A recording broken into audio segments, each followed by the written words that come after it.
Popcorn? Butter. Nachos? Cheese. Root beer with red licorice straw? Right here. Hi. Welcome. Or should we say marshmallows? Should we start that over? We should say like marshmallows, right? Marshmallows? Roasted. Chocolate? Hershey's. Graham crackers? Right here. There we go. That's appropriate for the season. That's appropriate. Hello, everybody. Welcome to Ready to Start the Podcast, your favorite animation and gaming news podcast. I'm so delighted to be here today. Welcome, everybody. Who are my co-hosts? Introduce yourself, Ryan Ribbity. It's Ryan Ribbity from Down Under. I'm your host. Who else is here, mate? It's your local. I'm really scared right now. I'm really scared. I thought you love Australians. What's up? Yeah, all right. We got the Pilky Rosa here, Down Under. I'm terrified. I'm fucking terrified. I'm so excited to get right into the news today. But before we begin, guys, you know we got to introduce our special guest for today. You know, every week we love having on a special guest. So say hello to the beautiful audience. Adie. I can't do an Australian accent, so actually, I don't know if that was Australian or British. I can't do an accent. Hi, I'm Adie. Yay! Yay! Adie! Yo, Adie, we're so happy. Wait, let me do the thing I did. We're so happy to have you on the show today. It's so great to have you on. It's becoming Porky Pig. That's just my life. In 30 years, I'm not going to be able to step out of the voice, and it's going to be really, like, upsetting to watch. Everyone's going to be like, man, Steve sounds really old and he keeps, like, stuttering now. Doesn't that make you sad? Isn't it sad that people age? a bunch of, like, 15-year-olds are going to be like, Isn't it, like, sad? It's a really good thing. It's a really good thing, like, Tom Kenny doesn't, like, have, like, use, like, social media whatsoever, because, like, every, like, teenager say, like, Tom Kenny sounds like he's on his deathbed. Because he sounds oh like, my god, he literally sounds 65 years old. I don't know how much longer he's gonna live. Are they gonna have to cancel SpongeBob because he's gonna die tomorrow? I've literally seen people say on comments of Billy West talking, saying, Professor Farnsworth sounds so old now. Yeah, I guess that's what happens when you have franchises that last forever. What did remember in Fred Flintstone? Didn't the guy who voiced Fred Flintstone do it till he died? Didn't he do that for a long time? I don't really remember. Probably. Adie, why don't you introduce yourself? Yeah, Adie, tell us a little bit about yourself, because it's been a while since you've been on the show. It's been a bit. I can tell you exactly when I was here last. I don't remember exactly when this was, but it was when the Garfield movie trailer came out. Oh my god. Are you kidding? It was because it turned out that 2 podcasts I was on in a row, we talked about a movie about an orange cat. Because the one before that, it was Paws of Fury, The Legend of Hank. And I had the orange cat on the poster. Yeah, so it's been a bit. Yeah, hi, I'm Adie. I'm an animator, art person. I'm like a multimedia artist. I do all sorts of stuff. I've done stop motion. That's like the thing I get paid for. I've done stop motion for Shea Frillish Productions, it's Got the Waz, and other stuff that I can't talk about because of an NDA. Are you serious? Cool upcoming possible Maybe. It's that's actually more puppet. Like it moves in real time. But yeah, later on, maybe I'll post about that later. But yeah, if the fans want it, then maybe Adie will post about it, guys. What do we think, guys? You need to ask really nicely. I don't know, guys. We should do that at con panels. Like, if we all say please, we'll show you the trailer. Like, if I hold up my phone and record you saying pretty please. Like, you're making, like, the con audience, like, act like actual toddlers. Like, to get, like... Yeah. If you put on this little sailor costume, maybe we might do it. I don't know. If you say pretty please, we'll play the trailer for Stuart Saves the Universe. I'm so sad that show I wanted to watch that show. You did. I wanted to give it a Well, chance. consider yourself rescued, I guess. I guess so, yeah. You have one less embarrassing interest to hide from the mess. One less than the many I already have. Oh, but no, Adie, that's great. You're like freaking cool. We love having on you. We Yes. actually, this wasn't on a start cast, but you were on our the Gartic phone thingy we did with like a bunch of our artsy friends. Yes. That was so pretty much cool. fun. Yeah, we should do one of those again sometime. There's so many That stuff would that we be- should do again sometime that we don't do. Yes. It'd be fun to do that or like just playing Jackbox games that involve drawing. Those are also very fun. I think we'd love that. Uh-huh. Yeah, the Jackbox. Yeah, I love it. Jackbox drawing games, I think, are a lot of our favorites. Like, we love the one where Yeah. we do the shirts. Yeah. Yeah, like peanut flour. It was my favorite bit. Penis! Yeah, but, you know, we got some pretty exciting news topics tonight. You know, some things to look forward to. First off, we got Rooney on the barbecue with the sizzling sides of Lauren Theories. On top of that, we have two special spin-offs to talk about. One about Stuart Griffin. One about President Curtis from Rick and Morty. And then Steve's got a whole gaggle, I would say, of Comic-Con related things to talk about. We're going to be stuck it in there too. But guys, let's not waste any more time. Let's get straight to the news. Guys, what do you think about the new Alvin the Chipmunks movie coming out?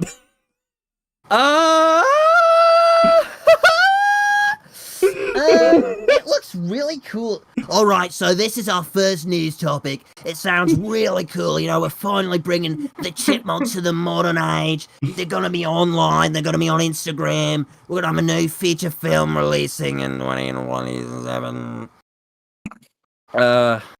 I don't know. What is it? Big Shot? It's called Big Shot Features, right? I think Are we so. actually talking about that? I feel like we had to bring it up, right? We've stolen so much from these guys. Like, we need to like pay tribute to their new AI generated movie coming out. Listen, we don't know that the movie is AI. They just said that they're using exciting new technology. That could mean anything. Okay. What else is there? What else That new could mean is there? anything. Maybe they got like new chipmunk powered. Like, I don't know. They're actually real chipmunks. They put the Neuralink in them, and they're gonna act. How would you react? Would you prefer if the movie was actually like on the blockchain and they were just late to the trend, like they thought they were the first movie to do it? They do the blockchain, but it works now. Alvin and the Chipmunks movie being produced on the blockchain. Yeah. Lovely. I'm totally blindsided by this. I forgot that this was announced like 5 weeks ago. It's been a long time since our last episode. We're like a once a month show now. Sorry about that, everybody. I don't know what happened, but I think we only had one episode in July. Yes. And now it's August 1st. It's the 1 year anniversary of episode 100, by the way. Get up for episode 100. And a Chuck E. Cheese. This Has Jack Black, episode will meet. Has Jack Black returned any of our calls yet? Is that Oh, probably not. He's too busy making Jablinski Games videos. I feel like true. The main reason I want to talk about this, and you know, we're gonna get maybe a little mean here. I feel like there's a certain genre of like kind of classic-ish cartoon character who still exists now, but like the state they exist in is like kind of pathetic.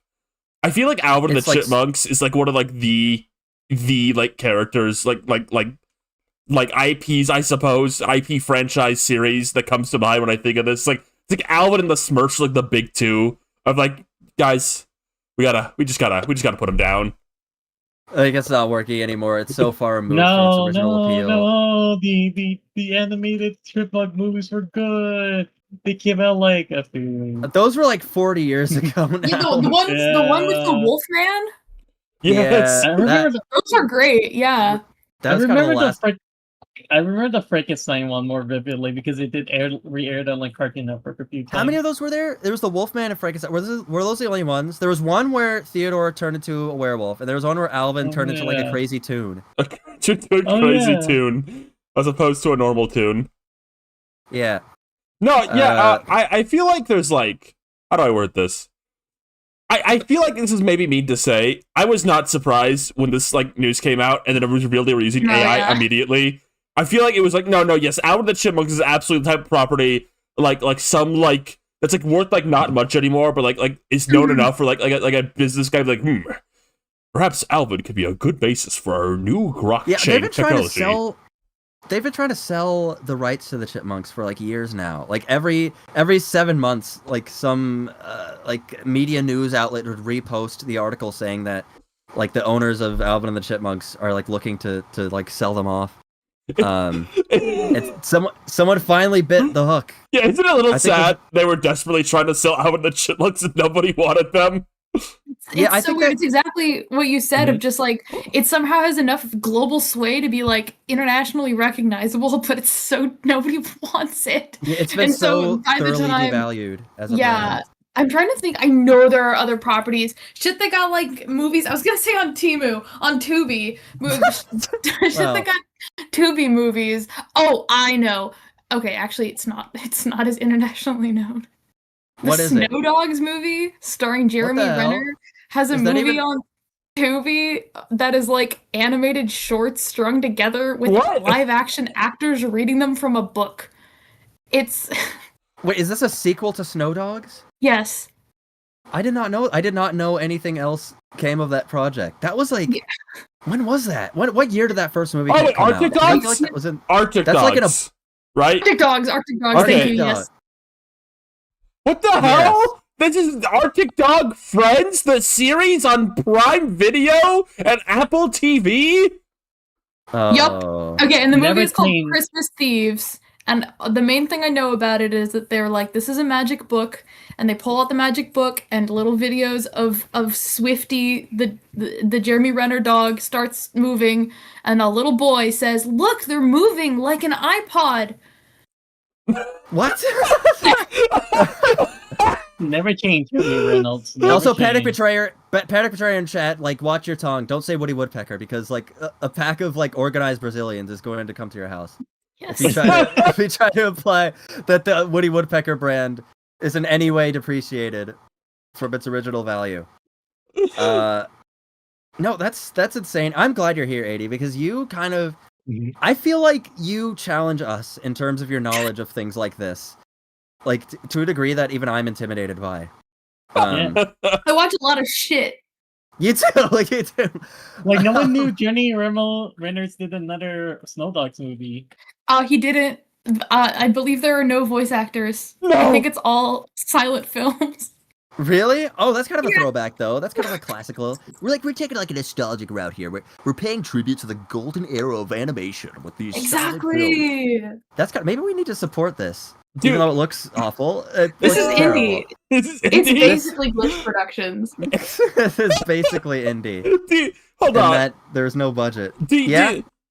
Does the Arctic Dogs IP have weight behind it? You think? What drove this? Did this movie even make that much money in theaters?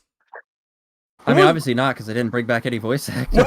Did it go in theaters? It did, didn't I it? think. Oh my god. Okay, I think it did. it made Yes. it made $10.4 million on a $50 million budget. This didn't make any money in theaters. What was the driving force behind making more Arctic Dogs? I think. Someone was desperate. Yeah, I think whoever owned the property was like, we lost so much money, guys. We got to do something on like no budget to get like any kind of like streaming. Can't bring back rights. Jeremy Renner. He's too expensive. They crawled over to Prime Video. Man, this is why, just looking at this freaking poster. By the way, graphic design is my passion. What do you mean the series Arctic Friends? What is happening with that? And also just, this speaks volumes to why, like, having the Apple TV and Prime Video names, like, proudly, like, brandishing this poster of all things is just why, just like streaming is I'm so ambivalent to anything that happens on these platforms. Like, imagine trying to be taken seriously as a platform when like this is what you're directly like you're standing proud next to. Arctic the series and Friends. Yeah. I was on Hulu trying to find House the other day. I was on Hulu. I was on something. I think it was Hulu. You're on Boombi.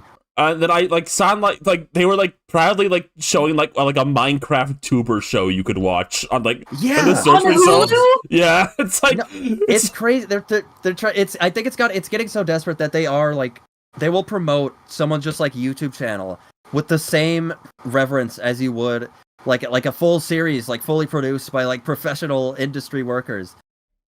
just because it's all just content now. Yes. It's not TV, it's not Videos is movies, videos. it's just content. It's like it's images on screen. It's on video. It's on the screen. That's what it is. We should just call them screenies now. It's just stuff you look at on a screen. It doesn't matter if it's like a film, if it's a TV show, if it's a vertical short form video. It's just stuff on a screen. That's all that matters. Everything's meshing together. They're gonna add Paramount Plus to YouTube and Shorts to Hulu. Nothing matters. Yeah, it's all just garbage. I'm pretty sure both of those things I said are true, by the way. I'm pretty sure. Like, if you have a YouTube Red or whatever it's called now, you can watch Paramount Plus soon. And Get excited! Soon you can watch HBO Max on Paramount Plus on YouTube. Whoa! And then, before long, you can watch say... Discovery Plus on CBS All Access, on Paramount Plus, on YouTube, on Hulu, on cable. Oh my god! I know that sounds like one day they're gonna make a second tier of premium on YouTube just so you could like not see as worse ads ever. Yes. YouTube Red Plus. Yeah. Oh my god! Like I have never YouTube had Starlight. to deal. Like I avoided the plague of like YouTube ads, but the moment like there'll be occasions where I do experience it and I want to end it all. I wanted to end it all so badly. It's so awful. They're so bad. I've been Francine, getting AI-generated car accident insurance claim ads with AI-generated Oh my dogs god. talking to the camera, or an AI-generated mob boss saying, "You get in a car accident, you only get $5,000. That's disrespect. I spend more than that on my shoe shine." I get like AI generated like it was like Xfinity Mobile. That it was like the AI dog running through like a dimensional portal or something. What? For Xfinity? It's so bad. I was gonna say, so kind of reroute back to like Alvin and the Chipmunks real quick. Yes. I feel like we're gonna start seeing this more like with some of these like failing streaming services, kind of desperate to create stuff. I was thinking, and the thought crossed my like, what's like a streaming service that's absolutely not doing well? Peacock, absolutely 100% not doing well. And what's like a baby IP they own? It's like not like parts like it's known but like not major right now. And I looked it up. I'm gonna put money on it. Prepare for like the Curious George Grok animated show in like 2027. Oh my god. Let me do you one more. I Okay. saw this. I saw someone talk about this. Okay. Apparently there are porns that use AI generated intros. There's what? Pornos that use AI generated intros for it. Well, that's I'm not sure there are. that's not remotely surprising. No, I'm but sure- the fact that it's happened, it's really funny. What? They Rosa can't even talking about- film it? That's a new bingo space. Rosa talks about pornography. I swear. No, but I'm so serious. When you already like Curious George, and he has like beautiful DreamWorks No. Pixar like big like irises with blue detailed irises, and he's like walking around like the Grok generated city, and like the dialogue it was all written by Grok, so like it kind of only vaguely makes sense, and it's gonna be so fucking awesome. And the narrator's gonna be voiced by like the TikTok woman voice, like George went to go find more bananas at the zoo. George was curious about what was happening downtown. George was curious about technology. He meets like Sam Altman, and they like. Oh, go and on it's an about adventure how together. awesome AI is. Yes. And he's got those really sad eyebrows that all AI generated cartoon characters have. Yeah. They all look kind of awkward. They're like look like uncomfortable. It's so like it's I the think like they're like. I think they're in pain. I think we're yep, gonna they find always out look in that all- pain. Yeah, we're gonna find out that all of this they're actually sentient and they've been feeling pain this entire time. That's how I feel. See, do you remember Monster Camp? Like that one, like. Yes, Oh my where God. everyone's always sad looking and no one can look each other in the eyes. Like, Yes. The monster's like evaporating like cotton candy sometimes in that video. Do you think it like hurts? Do you think it's gonna hurt when Curious George like evaporates like cotton candy for a few seconds we're gonna during the find ad out generating Curious George show? People in 40 years are gonna be horrified because they're gonna find out that like this is basically gonna be turn out this is like slavery basically. Like all these are all creatures and they were alive the whole time. I imagine like the Tom Kenny and like the other guy and like and like all the SpongeBob voice actors like recording for like Shanghai, where they're like recording being inside the Flying Dutchman, and they were recording too intensely, so they got even worse. Like, oh god, it fucking hurts. Oh god, my skin's burning off. It hurts so fucking bad. What? There's probably a Black Mirror God. episode about this, like where like I don't know, like an actor who died 40 years ago is revived using AI, Willy Wonka. Willy Wonka. Who is that? What Gene? Gene Wilder. Hey, that's literally happening. Gene Hackman. That's literally happening. No, Did you hear yeah. about this? No, yeah, I know. They're That's why I bring it up. There's gonna be like a Black Mirror episode about that, but that's gonna be like Gene Wilder's soul is actually inside the thing, and he's like screaming. He's like, yeah. I don't know how you don't feel evil, like as like a person being like, okay, we're AI generating Gene Wilder's dead voice to host our Willy Wonka themed. Because they think it's a tribute. They're like, AI is so awesome. AI is my best friend and my wife. So this is like awesome. My wife. I mean, My wife. AI that is idea. It's the idea that it's like completely, because it's a computer. That means it's like completely impartial and objective. Yes. It's like this is like as perfectly as we could recreate him as he would be in real life. Have you ever gone to I went to a Salvador Dali exhibit thing like a few years ago. And they had a telephone where it was like, you can talk to Salvador Dali. And it was just like a chat bot. And it was so weird. Because it was doing the chatbot thing where you just talk to it and it says like something whimsical. Like the whole... Okay, bring it back on Willy Wonka for some reason. You ever like the Willy Wonka experience that had like the AI written script? Yes. Yes. Where everything talks like, everything has to be like whimsical and kind of like a little lesson to give to the audience with just a little bit of magic. Pops a bubble in midair. That sort of thing. That's what Salvador Dali sounded like. And I had no idea that he was such like a whimsical guy. He's so whimsical. And just his everyday conversation. You just pick up the phone and he's ready to talk to you. It's just, like you calling your friend who's whimsical and they're just like, hello, isn't this a splendiferous day? Well, did you see the video of the Vincent van Gogh? They did that at a Vincent van Gogh exhibit. Like, this video was like just a few days ago. Yes, somebody in the chat. Hello. Hello. It's that. It's like press the button to talk to Vincent. I think I heard about this. Yeah. Yeah, he's like, hey, how's it going, big dog? It's just nice to see you. And it just goes, hello. It's just how he would say it in real life. That's his soul. That's him right here. Exactly. We dragged him from the afterlife. We dragged his soul down with a rope and we tied him down to this exhibit, to this pop-up exhibit. And he wants to say more, but all he can say is hello. It's really sad. I wanted to say real quick, you were talking about other franchises that would get AI the hell up. I just remembered the one that I feel like has a really high likelihood. You remember Arthur and the Invisibles? Oh my god. Oh no. I feel like this is prime, and it's directed by Luc Besson, who's already a pervert, so it's like yeah, okay.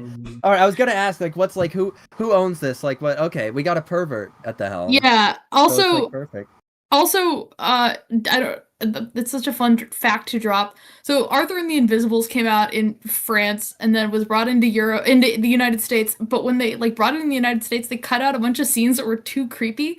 And then they made 2 other films that were like sequels. And then they made a movie that is like a meta commentary on Arthur and the Invisibles, and it's a fucking horror movie. Like.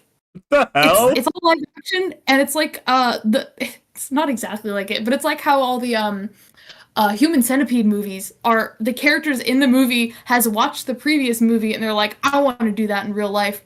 I see. But it's with Arthur and the Invisibles, and it's a guy dressing as the villain, killing people in the woods. Wait, who owns this? Is this like an official? Yes. Like whoever owns it. Okay. Yes. Because I was gonna ask earlier when he said this would be perfect to like bring back. I'm like, who is clamoring to bring it back though? But apparently French it has been French people. Yeah, it's. I don't like to disparage the French too much, but sometimes they the limits. I'm being genuine. It's popular in France. The franchise is popular. I believe I'm looking at this. It's horrifying. I know. They need to. They're responsible for so much just like scary. Like they made the Garfield show. That should say it all. I was gonna say, Yeah. then you do like the ultimate, like the big two of French media crossover. Like, okay, like Arthur and the Invisibles, they're small, they're going through like a house, they're walking to the house, and they get to the attic, and it's the Space Goofs! And it's the ultimate French crossover event. Oh, then the rabbits come in to the front door and start peeing everywhere. And it's a fighting game. Yes! Oh my god. Finally. By the way, I was gonna bring this up earlier, but like, has anyone ever hear about like the AI dropship ads? Yes. Oh, where the person's crying? Yeah, they're like crying, and sometimes you have to like have it appeal to like the Republican demographic. So it's like, oh, this humble old American man has been punched in the face by liberals with rainbow colored hair. Oh, I love For his Disney I gotta love mugs. Facebook Reels. I gotta love Facebook Reels. Or what are they called? Are they called Reels? Yeah, I love Facebook. Yeah, Reels. Because it's all I love mid. watching those. That's my primary source of entertainment. That's what I watch on my big screen TV every day. Do you have it turned vertical or is it still horizontal? It's horizontal, but it's like bordered vertical. I'm thinking of just like shaving the sides off because like we don't really need that anymore. Just get the saw out. Yeah, exactly. Do you think they'll ever start making like vertical TVs to like display short form vertical content? As much as like that is like prime for like I don't know like political boomer cartoon, like shit, we'll have to like turn the TV the other way. I feel like something really bad is gonna happen to like society as a whole before we can get to that point. So, You're able to get that feeling I don't something think so. really bad is about to happen. Wasn't there people who saw like the what was that Disney movie about magic?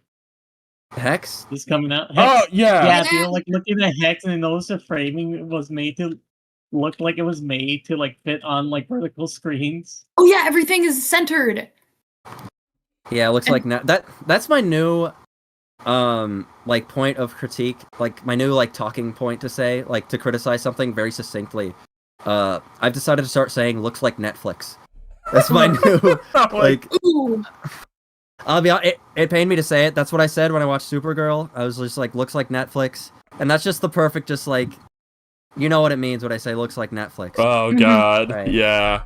Just like the end of Stranger Things? Is that kind of Yeah, just kind of like really fake, really like muddy colors, not very interestingly framed. Probably went through several reshoots. Can't tell if anyone is actually like in the same room. Just that kind of stuff. I totally see it in my mind. Yeah, that's looks like Netflix. Looks like Netflix. Life is Netflix. Yeah. All right. But yeah. I don't know if forward to this- the new Alvin and Chipmunks. Oh, yes. I'm so But excited. very confident in the creative industry. Yeah. It's gonna be great. No, because not to be too optimistic, and I am partially being sarcastic, but when the pendulum swings back the other way, it'll be like a beautiful wonderland of art being made. And I don't know if I'm serious or not, but I there's still a chance. There's still a chance, There is a chance. I mean, hey, over the horizon, we got. Ever visit the Snorks website? The Snorks are coming back. I think the Snorks are gonna own all these fools. With their like, they got beautiful like hand drawn cartoons. We've got like animation. The Snorks are back. Welcome to Snorkland. Oh, it's got when a website has a loading bar. I know. I'm telling. That's what I mean when I say that we're returning. The button doesn't work. There it is. We're back, baby. I wanted to say one more thing just in regards before we move on because I know we want to talk about Deltarune. Just talking about YouTube, like the YouTubeification of TV and the TVification of YouTube. I don't know if you know about BattleBots drama, but there was controversy in the BattleBots world because it had been on hiatus for like years, and they had recorded the episodes like a couple of years ago. They just never had been edited and released. And they were finally like, episode 1 coming for free on YouTube, and everyone was like, oh, that's pretty great, cool, I don't have to subscribe to like Discovery Plus. And so they watched it and it was edited like Coco Melon. Everything was centered. The cuts were like every half a second. It was horrible to look at, and all of the comments were like, "What the hell is happening? Is this a mistake? Is this a mistake?" I can't even describe it. You'd have to look it up, but it was edited. Oh, and it was, in the way that like vlogs will be like, if there's a vlog or something, it'll start with the craziest thing happening and then cut back to the start. Yes. It was edited like that, but they never cut back. It like was just like BattleBot right into it. It's like, wow. And everyone so bad. Sarah, that's how Top Cat episodes start right. too. I was gonna say the same thing. Yeah. No, we were watching Top Cat with his friend yesterday, and it does that thing where like it shows like a moment in like later in the episodes, and then it just starts, and then the next cut it starts the episode. So what we're saying here is like vlogs are like classic throwbacks, really. Like they're getting back to the good old days where like you show the crazy thing happening, and the kids in the audience go, oh, I got my cereal and Batman comic books and my Mickey Mouse like scary looking plush. The new Top Cat is on, Ma. My scary Mickey Mouse plush. It's kind of like those subtle foreshadowing meme videos where it's like a person's doing something and they immediately cut to like the end, but it goes back to like the person in that moment beforehand. Just edit it completely asynchronously. Just like nothing needs to be in order. Don't worry about it. Well, speaking of the future of animation, there's another dear friend returning to the airwaves as if he's ever left. Stewie's spin-off cast has been announced. There's some news on the Family Guy Stewie spin-off. Yes. All right. Ryan, pull up the website. Give us the rundown. You're so lucky. On the details. I literally have Stewie. the Discussing Film checkmark account tweet pulled up for this. Okay. The cast of the Family Guy spin-off series, Stewie, has been revealed. Stewie, voiced by Seth MacFarlane. The description for Stewie is literally his name again, voiced by Seth MacFarlane, by the way. And that's confidence. That's all you need. Yes. It's Stewie, don't worry. Skunk, the 100-year-old class turtle, voiced by Aaron Lee. Okay, that's great. That's gotta have a talking animal in the Seth MacFarlane cartoon. Right? Bean, Stewie's classmates who barely says any words because he was dropped on his head, voiced by Seth MacFarlane. Dark humor.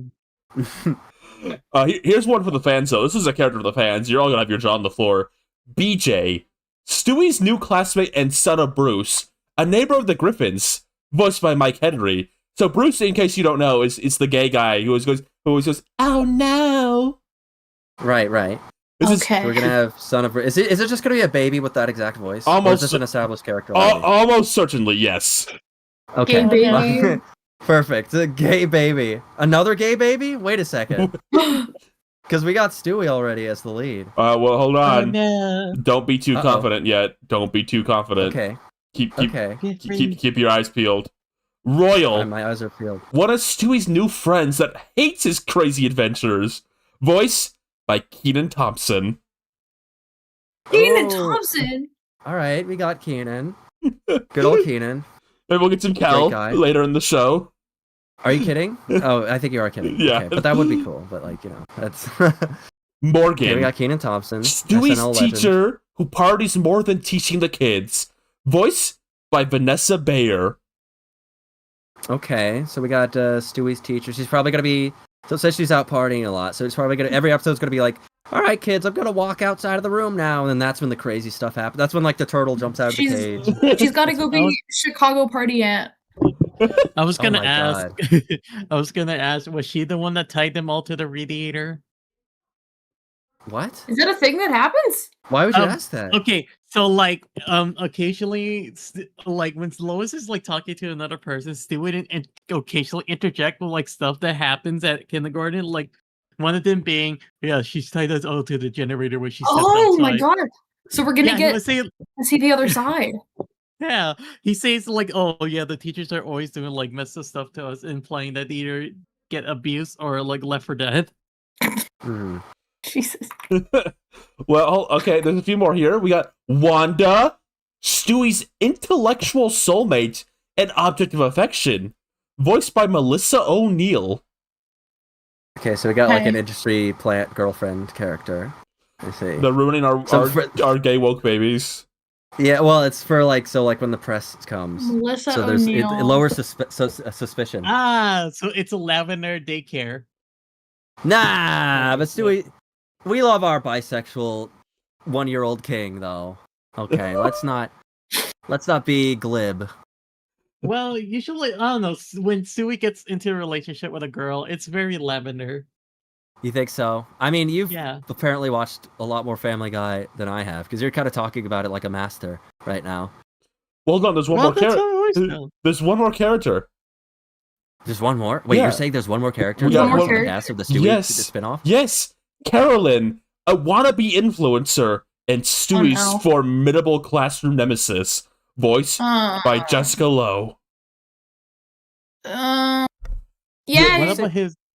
What about his like half brother, Patton Oswald? His half brother Pat, the fucking Bertram? Yeah. No, It's Bertram like they was don't who? even know the lore. And you are pulling out a lot of like Family Guy deep cuts like it's nothing. Well, they should have brought you on to be I like mean, the this is kinda- consultant. They made a game about Bertram. Well, okay, when this first was announced, we did talk about it on this show, and that was kind of what we were at first, like, something we were kind of speculating about. Like, we were like, how deep into the Family Guy well are they going to go for this? Are they going to go for, like, are we going to get, like, a lot of Family Guy deep cut characters? Or is it going to go kind of more of the, like, I guess Patrick Star route is probably what we compared it to, where they just kind of make up a bunch of stuff to just fit the nature of this spinoff. We said like he'd have like he wouldn't even have like the same Griffin family. It would Right. just be like completely different Yeah, family we would members. have a new family. Yeah, I don't know. Meg. I don't know if it'll go that far. I think we could probably expect a good amount, a healthy amount of like Family Guy character, established character cameos. But it does seem like they're going the route of just making an all new cast. Which is probably, I will say, I'm surprised Brian Griffin isn't important enough for this spinoff to be listed here. Oh my god, yeah, what? This is like his best friend. I'm like actually a little sad. I think it's just because in the main show they have plenty of Brian and Stewie adventures already, and they probably want to avoid a thing where it's like, okay, we're gonna have the Cleveland show now, so Cleveland's moving away from Family Guy. We can't do anything with Cleveland on Family Guy anymore. Like, I think they'll probably still have Stewie episodes on the main Family Guy show, so they want to like do enough to make it feel like its own thing, which is probably, I imagine it's a creatively invigorating idea. Like if you get hired to do the Stewie Griffin show, like you get to have your own characters that you can kind of do whatever with. It'll be interesting to see because I feel like so many Family Guy episodes, like the actual plot that matters, doesn't it kind of focus on Stewie doing like crazy Rick and Morty stuff pre Rick and Morty? And now it's like, now that there's actually a show focusing on him, it's like, okay, well, if they want to do something completely different, are they going to make it more mundane? Like, is it almost going to, not to invoke young Sheldon, but is it going to be almost like young Sheldon where it's like, it's going to be a lot more like serious? He's really talking about like where he belongs in the world and his classmates. He's like, I feel like I don't fit in. All these other babies are influencers, and I just want to shoot my mom. All these Ryan, other babies are influencers, and I build gizmos and gadgets. Exactly. Does their press release say anything about that, Ryan? Or is there any more information? That we No, have? that's it. They just revealed the cast. Okay. I wonder. Go ahead, I wonder if Rosa. they're gonna piece of humor. Because, Uh-huh. like, I don't know, it has to be different, right? It's gonna have to be. It can't just be But, more like- Stewie, like from the show. Right. As if there'd be a problem. More Stewie, more fun. Maybe it'll just be a little more. Young Stewie. Because you mentioned that they do the Stewie like adventures on the main show. Maybe what'll make this stand out is that there's just got to be no B plots really. Okay. Maybe it'll just be like primely focused on like going to a crazy new location in each episode. Ooh. That's something I kind of like. That's kind of like the Rick and Morty approach, I think. Like every episode of that show usually goes to like a whole new place with there's like a whole new cast of like wacky alien characters or whatever. I can see this show doing that sort of thing, rather than doing something more mundane. Yeah, rather than prologue. being more mundane about social interactions, it's about like even crazier adventures. Yeah. Like, every episode he's on like a field trip to a different crazy location. Now he's at the zoo. Maybe it'll be completely episodic, where like episodes will just end where they get turned into like sausages or something, and there's no resolution. Oh, like Billy and Mandy. I hated that. I think I hated those episodes.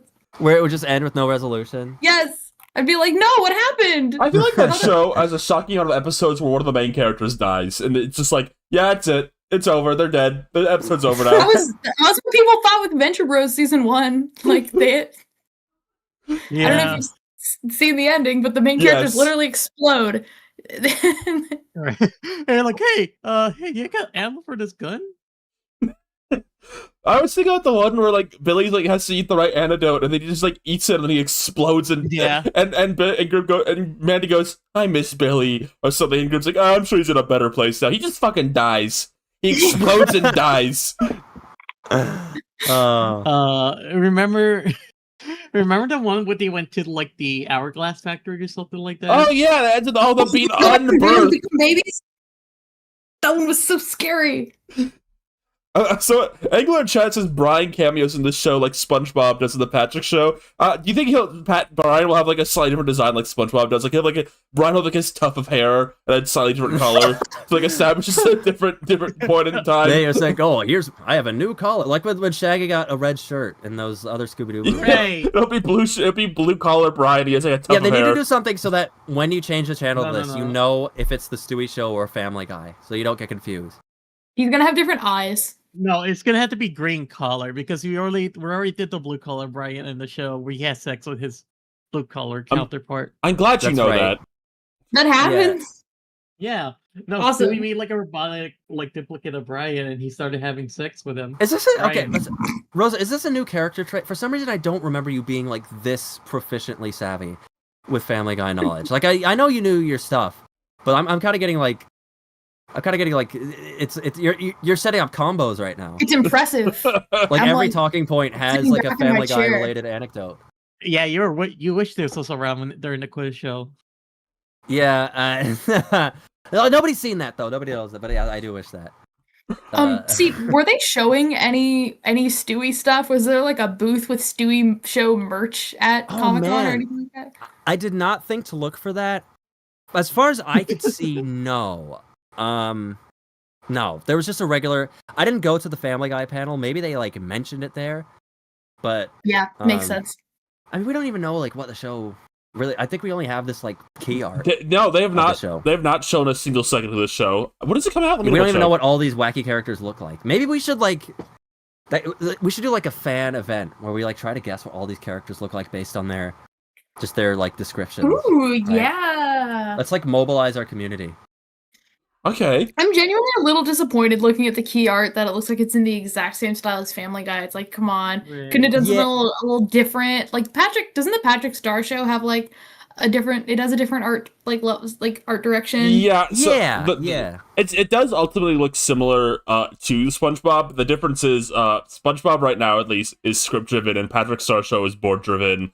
And that does result in like the way they move right now, I would say, and like communicate their visuals is fairly different right now. I think also the backgrounds are a big difference. Yes, I think the Patrick Show has more like fantastical looking, kind of vibrant background art. Ooh, yeah, the colors. I feel like the colors are definitely different. Like, yeah, I don't know. I feel like with the Patrick Show, you turn on the Patrick Show, you're watching the Patrick Show. You're not like, where's SpongeBob? You're like, there's Patrick.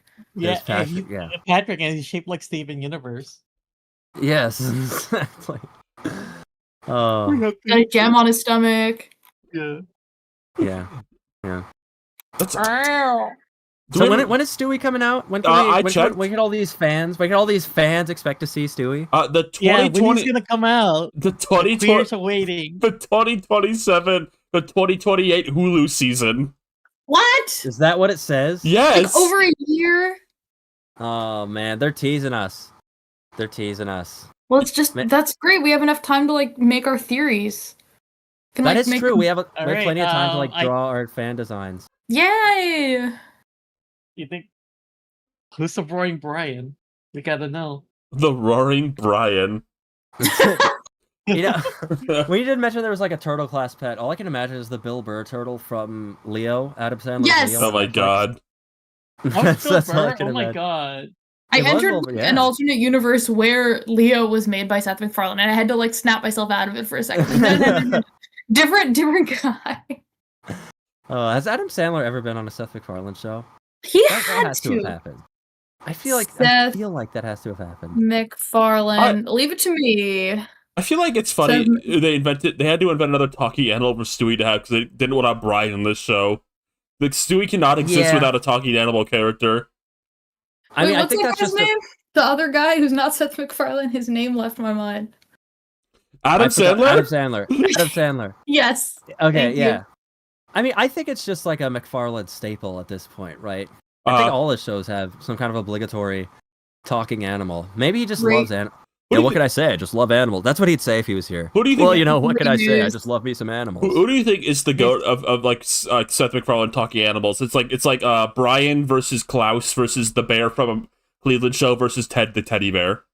I think Ted wins. I'm giving it to Ted. You think so? Wait. No, Seth MacFarlane isn't in this. Wikipedia lied to me. Sorry, hold on. He's not in Funny People. He's not in Funny People. Why did it come up? He's only in Extremely Funny People. Actually, where all the funny people can't reach. Actually, no, it's probably unfair to include Ted because Ted is explicitly the main character. Ted, he's not a side character. Okay, now we're reeling it back. It's Brian versus Klaus versus the bear from Cleveland show. I don't know. I honestly, has anyone here watched enough Cleveland show to even know what those bears freaking do? Did anyone here watch the Cleveland show? Aren't they just like German or something? No, it's just a bear. They just didn't have enough jokes. They didn't have any stand-up jokes with a bear. Yeah, I don't remember a single thing the bear ever did. Like I've never even seen. No, like, he's kind of just like a stock guy to the others. Yeah, I don't know if you know about this. Infamously, Seth MacFarlane stopped voicing him in the last season, and then like what's his name? The guy who voices Wacko, what's his name? Jess Harnell? Jess Harnell started voicing him instead because Seth MacFarlane didn't want to voice him anymore. That's crazy. That is a crazy low to reach. I'm in shock. Okay, so thanks to IMDb Advanced Collaboration Search, I found all the shows that Seth MacFarlane and Adam Sandler have been on, and the only ones that I'm finding are like talk shows and sketch comedy shows, which means that each one of them has been interviewed on one episode. Have they never been on the same thing? That's fucked up. That's actually fucked up. They've never collabed. I wonder if they hate each other. That's what I'm thinking. Like maybe there's got to be there. Okay, now we have to find. Is there like a Family Guy or American, like one of those shows? Has there ever been a Seth MacFarlane show that made like disparaging remarks against Adam Sandler? I think that might be pretty likely. For Family Guy, Adam. Now there's definitely like Adam Sandler cutaways in Family Guy, right? Like that's definitely happening. There are, yes. Adam Sandler has a Family Guy wiki page. Thank God. Oh boy. I bet it's just full of really nice things. Called him a pussy boy. Oh, let me see. Adam Richard Sandler, born September 9th, 1966, and is an American actor. Oh, hey, he's like a month away from turning 60. Happy birthday. Whoa, that means that means we're gonna have to say like in the next Hotel Transylvania, like, oh, he's so old, he sounds so old, I'm scared. Both of you think he's coming back for that next one. Yeah, sorry, it's you're right. It's he's gonna already be out. Well, it's gonna be the tuber and Selena Gomez again. Yeah, good old Brian Hall. What a class act though. Like he is pretty good. Didn't he say? Maybe I'm crazy. But was there no news that Adam Sandler was going to return to the series in any form? If there was, I don't know about it. Okay, because I know there was like a few things they announced. Like they recently announced. I guess we could. I don't know if there's enough we could say to make it a topic, but they did announce like a new movie. Yeah, they did. For Hotel Transylvania. They did. Yes. And there's also that Netflix show that was announced, but never. I don't even know if it was ever officially like in production, so maybe that's never happening. Hotel Friends, the series. It was Motel Transylvania, is what it was. It's and supposed to come out. Mavis still has not changed her clothes. Yes. Yeah, she's just gonna. She She looks perpetually like a teenage mother.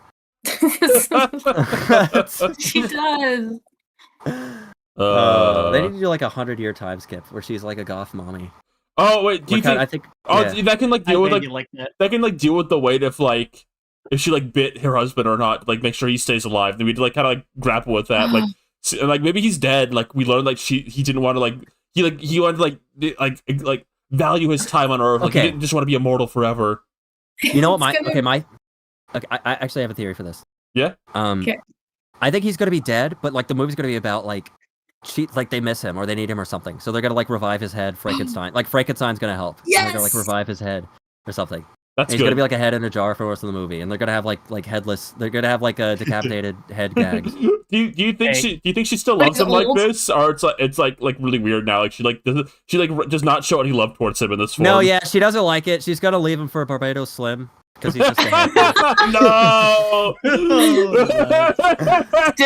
He's still voiced by Jean DiMaggio, and it invites a lot of discussion. Actually, he's voiced by Kevin Michael Richardson now. What if, Oh, that's what if good. Mavis? What if they like actually give like a older design for Mavis, but it just somehow looks like this? This is just. All right, That's You another would take rock on like the this. point.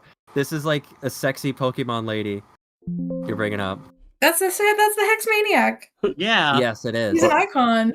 yeah. Rosa just She's the wanted scary girl in Pokemon X and Y who hovers at you. Rosa just wanted to Yeah. put X-Maniac on screen. Yeah, that's her comfort voice, everyone. Please be considerate. She would rock it. No, I understand what you're saying, Rosa. This would be a really. This Thank would you, look good. Ani. Thank you, thank you. I've Thank just you for- imagined a world. Yeah. Thank you for being more understanding than these Philistines. I understand the underbelly of your motivation for putting this on screen. We know you literally brought up pornography earlier today. I'm just saying, and then the whole audience is like, "Oh no!" and they like gasp like it's Jerry Springer. And like, I'm saying it. How dare you? Shame on you! And then we should hand like the chat microphones so they could go like, "How dare you? How shame on you!" Give the chat a soundboard they can activate through YouTube comment I command. want that so bad. I don't know if there's like, I don't think that's ever really been like a widespread integration thing. Maybe it's too complicated. Maybe the API for that is just too complicated. Yeah. But I would love an extension of like a streaming website. Granted, on YouTube there'd be like a 40-second delay Yes. with the sounds. But it'd be so awesome if you could just push a button and it like activates a the laptop. the delay would make it funnier. We'd have applause coming in like And we wouldn't know what's happening. the joke's over. We're like, wait, what was wanted- funny? I want to say you could tell that Steve has never looked at my blue sky. Don't be so sure. Okay. What do you mean you could tell? Come on. No, yeah, I think it would be like if like 40 people click the laughter button, or like 40% of the stream clicks the laughter button, Oh, then it would activate. Oh, The that's thing. good. That's good though. Like you have to we have to earn we have to buttons. Like you press it. Okay, guys, click the clap button, click the boo button. And if over 30 people click the boo button, they'll make a boo noise in the audience. Right. Or I mean, like okay. Twitch. I know Twitch chat can be like detected. Like I just think about the PogChamp meter on like the Game Awards that was filling up. The Pog meter. The Pog meter, Oh. but just like the laughter meter, and when it reaches the limit, it plays a happy sound. The Pog meter. Really, that really raises- late. The Pog meter that raises like halfway during the game trailer, and then it just goes down. And then the We Pog need- face stays on the screen when there's like something horrible. Wasn't it like a really, really graphic scene of like a character getting shot in the head? Yeah, we need that. we need to bring back the Yubbles resource meter. The Yubbles No. meter. Yeah. Yeah. No, the 80. You don't want to encourage. I feel like this episode. Oh, I'm this is like- this I episode told- tonight. see, Adie, what I tell you, Philistines. This episode tonight has been Seep going like, "Oh, Adie, you don't want Rosa to do that," and then Adie goes, "Yeah, Rosa, do that." It's like, No, it's you don't want. We don't want another episode where like every 15 minutes we get interrupted because we have to put the Yubbles meter on screen, It's the and then party. and then our guest is like, okay. no, it's okay. We can do it on an episode where we don't care if we embarrass ourselves in front of them. Yeah. I was trying to remember what the whole discussion of like Mavis deciding whether or not to make whatever that guy's name is immortal just reminds me of when Twilight Sparkle became a princess and everyone was just like, this is fucked up because everyone else is gonna die and she's gonna stay immortal. And I think one of the writers for the show had to say like Twilight Sparkle will not outlive her friends. And I genuinely saw people theorizing that meant that the end of the show is gonna end with all of them dying at the same time. I do like literally. I do like that the director actually confirmed she's gonna die first, though. Yeah, but then she didn't. I don't think. Well, yeah, I mean, baby. Maybe, or alternatively, that means that they will never die, which they probably won't because it's like a children's property, right? No, they're all canonically dead in Generation 5. That's the thing that's fucked up. Are they dead or are they just like away? I think they're all dead because racism came back.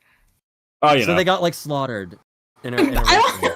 No, I think it's like hundreds of years later. Death due to racism usually implies like some kind of like mass slaughter. But you know what makes me No, think I think it was they died, and then it was because they weren't there to like keep everyone being friends. Then it was like, oh no. That would suck if you were like one of like 5 people keeping racism at bay. And then they all died. That's not a healthy society. I was gonna say, I feel like the reverse of this is like in Adventure Time. Like you ever think about like Finn and Jake are absolutely dying before every other main character on that show, right? Like we know Jake is dead. Finn's probably gonna die before everyone else too. You're like Princess Bubblegum and Marceline and like BMO and like Peppermint Butler and like LSP and like Lady Rainicord and like probably maybe like Ice King like and Simon, like maybe like he's at like fucked up age magic now or something. Like they're all gonna outlive Finn and Jake. Do you think about that? It's sad. Yeah, with it.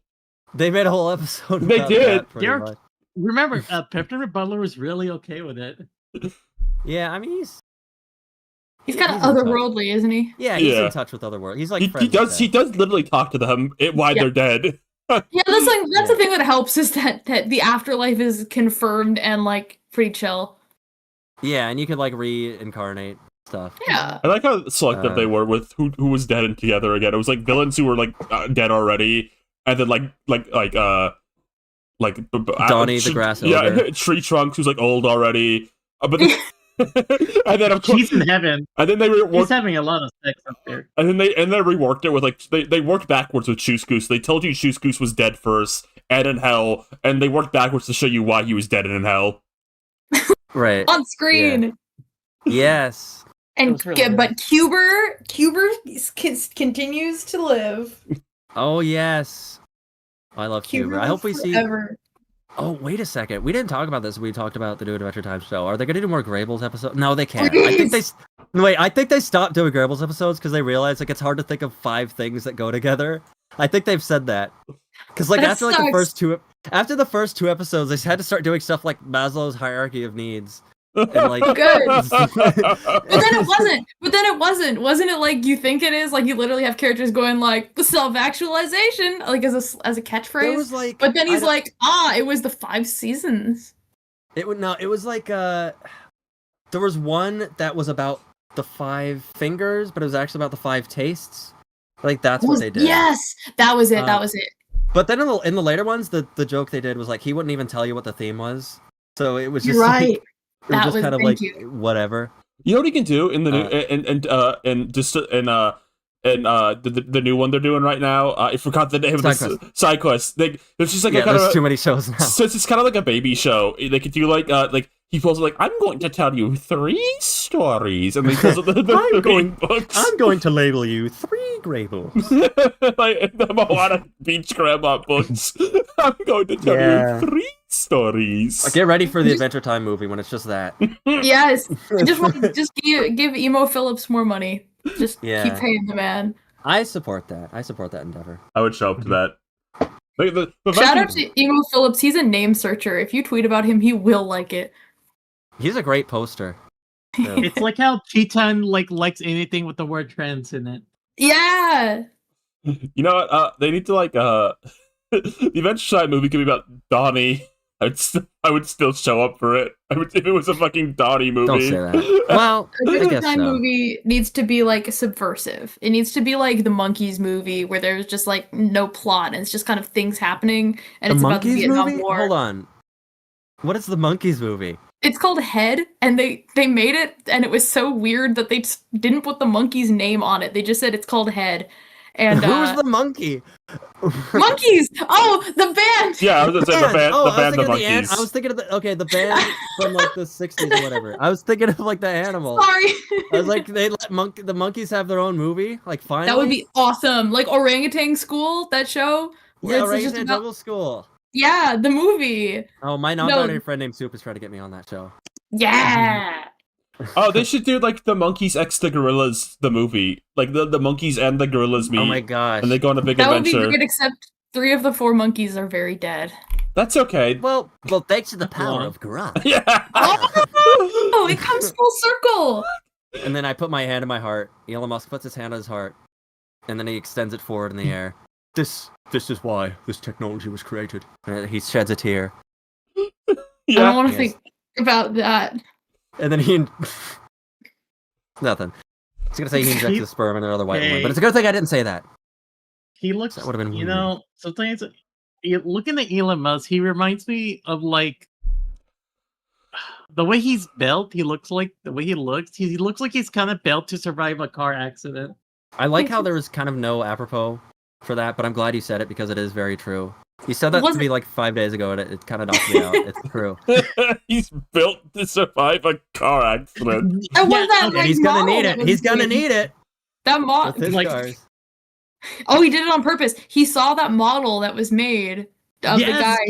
Yeah, Yes, and he's like, if I'm yes! gonna be driving my Tesla, then through my tubes, I need to be able to survive anything. Do you think because Yeah. he genetically modifies his children to be like white males? Do you think he's also modifying them to like survive car accidents? Maybe that's his vision for like future society.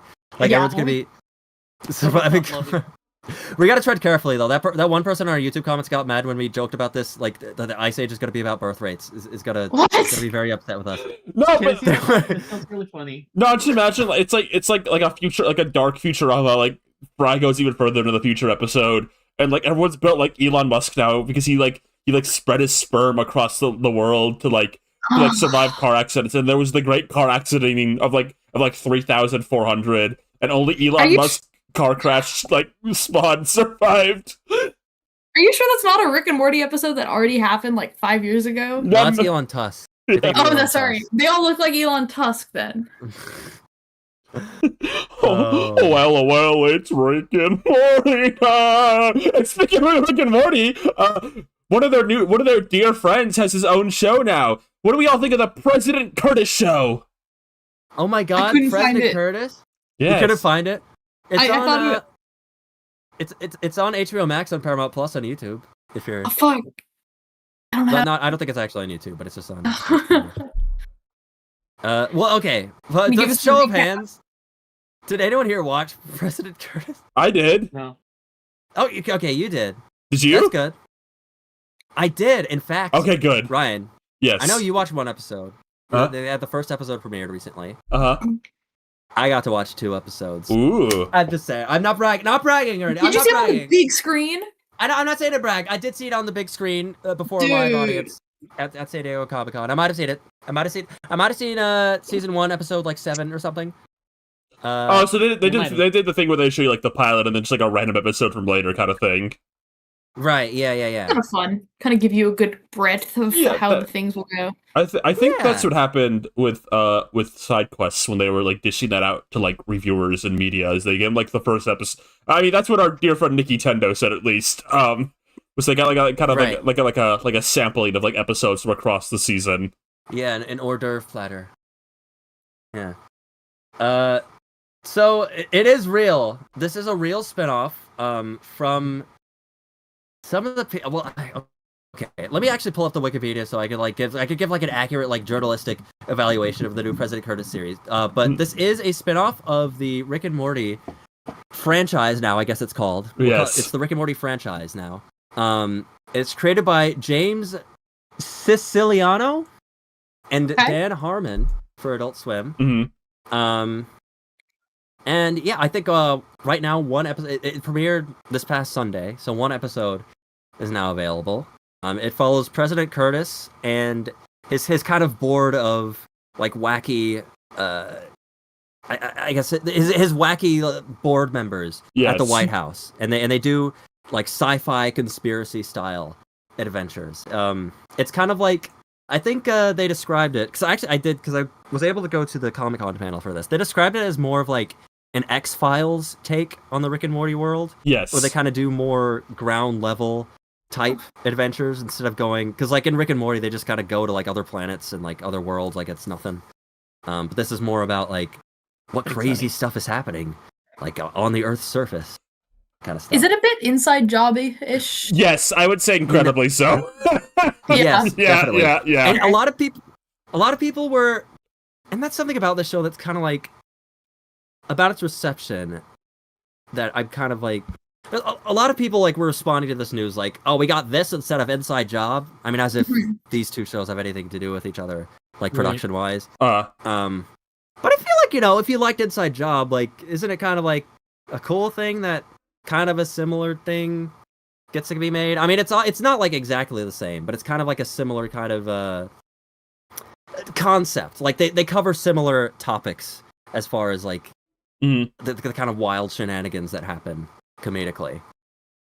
Well, yeah, I mean, Ryan, you've seen the first episode. Well, what are your thoughts on President Curtis? Just generally, I'm gonna say it. I'm gonna start with a little spiel, and maybe this is controversial to say, maybe because you're not supposed to think this now, because it's like a wrong thing. Yeah, it's a wrong thing. It's like I think Rick and Morty was a show people used as a scapegoat a little bit for a while. I think it was kind of like the show's been on for a while. It's got an annoying fandom. It kind of like a slump during the middle. So now I have to act like this is the worst show ever. And then like Smiling Friends came on and it got even worse because that was the cool show compared to stinky old Rick and Morty. But I think, in my opinion, beyond like the middle of the series where they were doing like the incest baby episodes, what was it, like season like 4 and 5, like the big two of like horrible Rick and Morty like era. I think Rick and Morty's never really honestly ever gotten like horrible to me. I think it's kind of a show that's easy to hate on because it got so loud and popular. I think this happens just a lot. And I think I've noticed this with the reception of the recent season. Now that like I think Smiling Friends has kind of died down and like we're kind of far past like it's like prime. I think people have calmed down, and I hope there was like a pretty good season too. I think everyone needs to be ready for this. I'm gonna be ahead of the curve with this. You're gonna start seeing like Rick and Morty reappreciation like more often. Reappraisal. Yes. Be ready for that. Yeah. And you know what? I'm gonna say it. I thought President Curtis was pretty fun. I had a pretty good time with the first episode I watched. Wow. Yeah. So of the two episodes I've seen, I think they were both a lot of fun.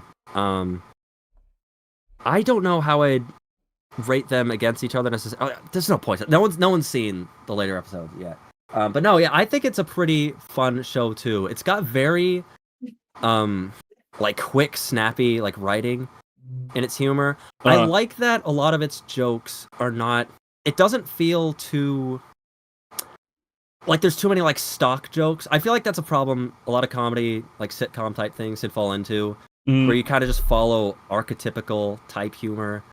But I'm kind of impressed that, and I think this is kind of something you get a lot in Rick and Morty, and even Solar Opposites too. Yes.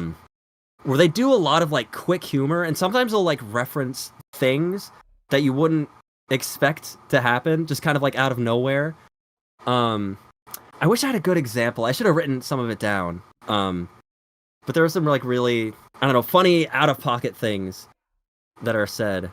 I wonder if it's because it's in a different setting than just suburban household, like even just in terms of the setup. Right. I mean, someone did mention this in chat that we don't get funny president shows anymore. No. And that is a good point. It's funny that the President Curtis character is a holdover from like the old of presidency. Yes. And that was kind of we know that was like the last gasp of like presidential humor really being kind of like fun at all. A mix of like the absurd amount of Donald Trump that was happening like before he got elected. Like SNL was doing like a Donald Trump per week kind of thing. And then like when he became president, he was a horrible, awful like monster of a human, like very publicly, not even like to the degree like usual presidents are.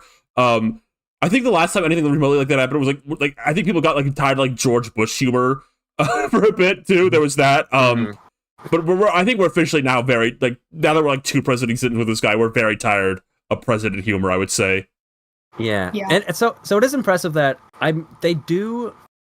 I like how they're able to do kind of presidential humor, but because President Curtis is not like he's not a parody of any particular like real life figure, so they can just kind of do, I don't know, more just kind of oddball general political humor. Yeah. And there are jokes about presidents, but it's more about just like historical things that they joke about.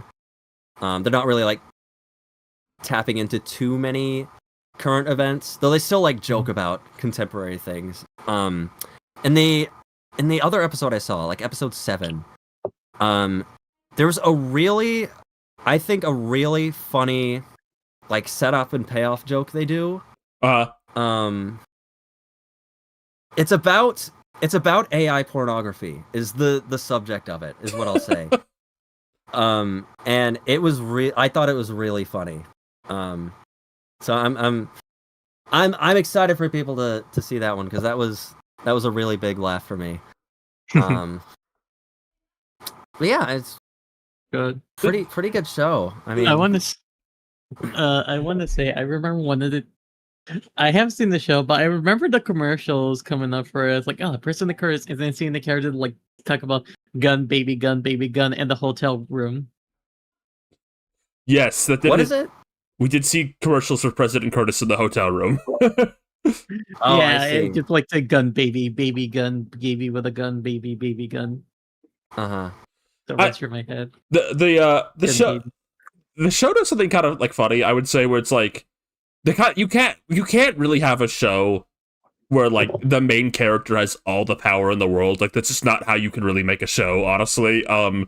So what they do is like they make like the CIA like the villains of the show. Like the idea is kind of like the CIA is like honestly above the president, and like they'll kill him if he gets out of line.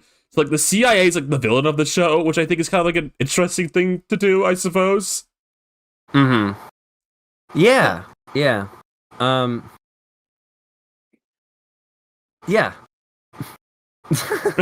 don't have much else to say about it. Sorry to bring it back to Venture Brothers again, but that is kind of similar in that they're like, oh, you don't know who's really in charge. Where and that one they made up a whole other secret like division. But yes. That is, I feel like that's really, that is definitely just like the only way you could really pull that off, is that you can't have your main character just be like, oh yeah, I'm the guy, I'm gonna do everything. I have all power. Something I can say to that, that is something that does like separate it from Rick and Morty. I honestly, in this first episode, there's a Rick and Morty cameo, and I think when that happened, I kind of forgot that it was like even in the same universe. Because Rick and Morty does not have a lot of like, I wouldn't say it feels like it really has like a world's worth of characters. Really. No, yeah. So most of who you see in this show is just like completely invented for this show. It kind of feels like, I could imagine this, like if this goes far, it's already been renewed for another season. So if it gets really popular and it just goes far enough, I can like see a world where it just has like a completely separate following from Rick and Morty. I think there's enough different about it, and it doesn't have like the baggage of like its whole legacy to really speak to. But that is something that I think separates this from Rick and Morty, is that like you don't have like the president does have a lot of power, but there is kind of that sort of imbalance with like the CIA, and also like he's not like a cyborg god like Rick is. No. And he doesn't have like He's a just a multiverse guy. portal travel gun. He's just kind of a guy. I think it's interesting because the show is more grounded. It almost feels like I guess I'm doing like a pattern seeking thing. Like maybe I'm just seeing stuff where there isn't. But I think this Rick and Morty and Solar Opposites have like a very interesting trifecta, where I feel like Solar Opposites leaned more into like kind of like the wacky Justin Roiland-esque humor, where it's like, oh, there's a bunch of aliens and they have wacky sci-fi gadgets and they just do like crazy things. It's like completely like, up in the air, like anything can happen and it's ridiculous and it doesn't matter at all. Birdo. And I think it's interesting that this kind of feels like it's still definitely like very out there. but it's almost like it's taking a bit more of like the other side of Rick and Morty. Like it's very grounded. There's a lot of humans. There's a lot of like, I don't know, kind of like smarty pants talk about like topics and like history. That kind of reminds me of. It's a very, you can feel Dan Harmon's DNA on this. Is what I'm saying. Pun intended. Yes. Not really a pun, but because he's got that like, I don't know. He's a guy with like a big head that's like, he's really into like nerdy stuff. And he's like he's very much like a writer guy. So there's a lot of like tightly written stuff in the show. Oh, speaking of, it does have I know Jim Rash and Keith David are two of the leads in this show, and they were on Community. Those are Community and alumni. That's another, I guess, Dan Harmon connection to make. Yeah. Yeah. Just helps you there. I'm generally more so interested in President Curtis than I ever was for Rick and Morty. Yeah. Wow. Maybe It's a fun show. Maybe they'll get Donald Glover to voice a character, and then he gets requested next season. Oh, yeah. Maybe we'll have to keep dreaming. I don't know. Jim Rash will voice Prince Gumball the next Fiona and Cake season. We just need to keep getting new voice actors for him. But yeah, I mean, I guess that's all the things. I don't really have much to say about President Curtis on that, but. Do we want to just combo into Comic-Con stuff you saw right now, and then we'll do Delta? You know what? Just like a natural like transition there. Yeah. I guess it's relevant because I did see this at Comic-Con. I saw quite a few panels. There was one day. Give us the scoop. Okay, I'm gonna try to give you all the scoop. So I, like a week ago, attended San Diego Comic-Con. Mm-hmm. I had a really fun time. I actually got to hang out with one of my co-animators that works at Mashed, which was cool. He lives kind of like far, like I don't get to see him a ton. So it's kind of cool to like meet up with someone that I work with a lot, but don't really like hang out with. And I saw quite a few panels. I went to, there's this one room that they tend to like put certain things that go together in the same room as far as panels go. So like you could just go to one, like there was one day where I just went to like the cartoon room basically. So I started with like Adventure Time side quests, and then I stayed for like 5 hours all the way to like King of the Hill. I also saw like the Rick and Morty panel. I saw the President Curtis panel. There's one for I'm blanking on it. Common side effects. Yes. That was really cool. Yeah, they showed like wow. It showed some scenes from the upcoming season of that. It looks really cool. So good. Yes. Unfortunately, I didn't get to ask any questions at any of these panels just because they're so packed. I was like right next to the microphone. It's still like it's crazy. Yes. Were most of the questions good? Like, were they actually like genuine questions, or they're like more of a story than a question? I mean, you get all types at these. That's true. Yeah. Honestly, more of a hypothetical than a question. What would you say would happen if Rick and Morty entered the Futurama world? Yeah. I mean, there were some odd questions. There was one question in particular that my non-binary friend Soup was hounding me to like bring this up during the show. That I think this is what he wanted me to talk about. During the Rick and Morty panel, there was a guy who... There's just a Rick and Morty episode about a planet where people who die by their own hand turn into spaghetti. Yeah. That's where Rick gets his famous dinner spaghetti. Oh yeah. And there was a guy who came up to the microphone and he wanted like the cast and writers of Rick and Morty to answer if like different spaghetti would come out depending on how they ended their lives. So and he was saying that he this was the second time he had asked that question. Like, he was at the panel last year. He brought this up. But he said that they answered. He said that I think you guys didn't quite get the spirit of my question. So he insisted on asking it again. Oh, Which is crazy. This was a guy in a propeller beanie hat, by the way. So awesome. He knows what he was doing. yeah. You didn't get the spirit of my question. Yeah. So he understood the excitement. That's some dedication and patience to wait a full year to be like, Right. it's my chance. Yeah, I and need he to didn't have get any. Like, he needed to know. I need to know what the Rick and Morty cast and crew thinks about this specific question. And it's such a weird. Like, what do you when you're up on the panel? Like, what do you say to that? Like, you know, I don't know. I guess they kind of they riffed on it a little bit. Like, I guess if like a toaster in the bathtub you might be like a rigatoni or something like that. I mean, that's the spirit. That's the spirit he was looking for, wasn't it? I guess so. Yeah, it's kind of hard to remember like too many specific.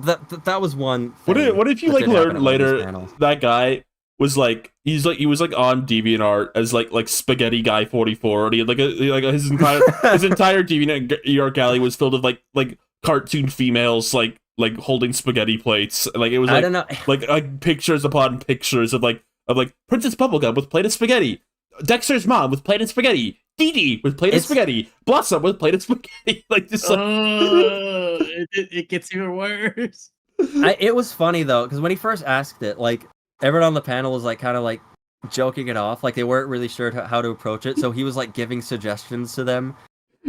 So it was almost kind of like he kind of knew what the answers should have been. He just wanted like validation for it, I guess. Yeah, I don't know. It's like What a strange individual. the idea of like, I don't know, just like, what do you would say to that? Like, I don't think you guys answered my spaghetti question good enough. You know, it must be really interesting to have to like be in that position. I don't know if I could do it. It must be kind of exhausting. Yes. I don't know, to have to like pretend to like all these people. I'm kidding. We love our fans. We have the best fans in the world. That's what they all say at these panels.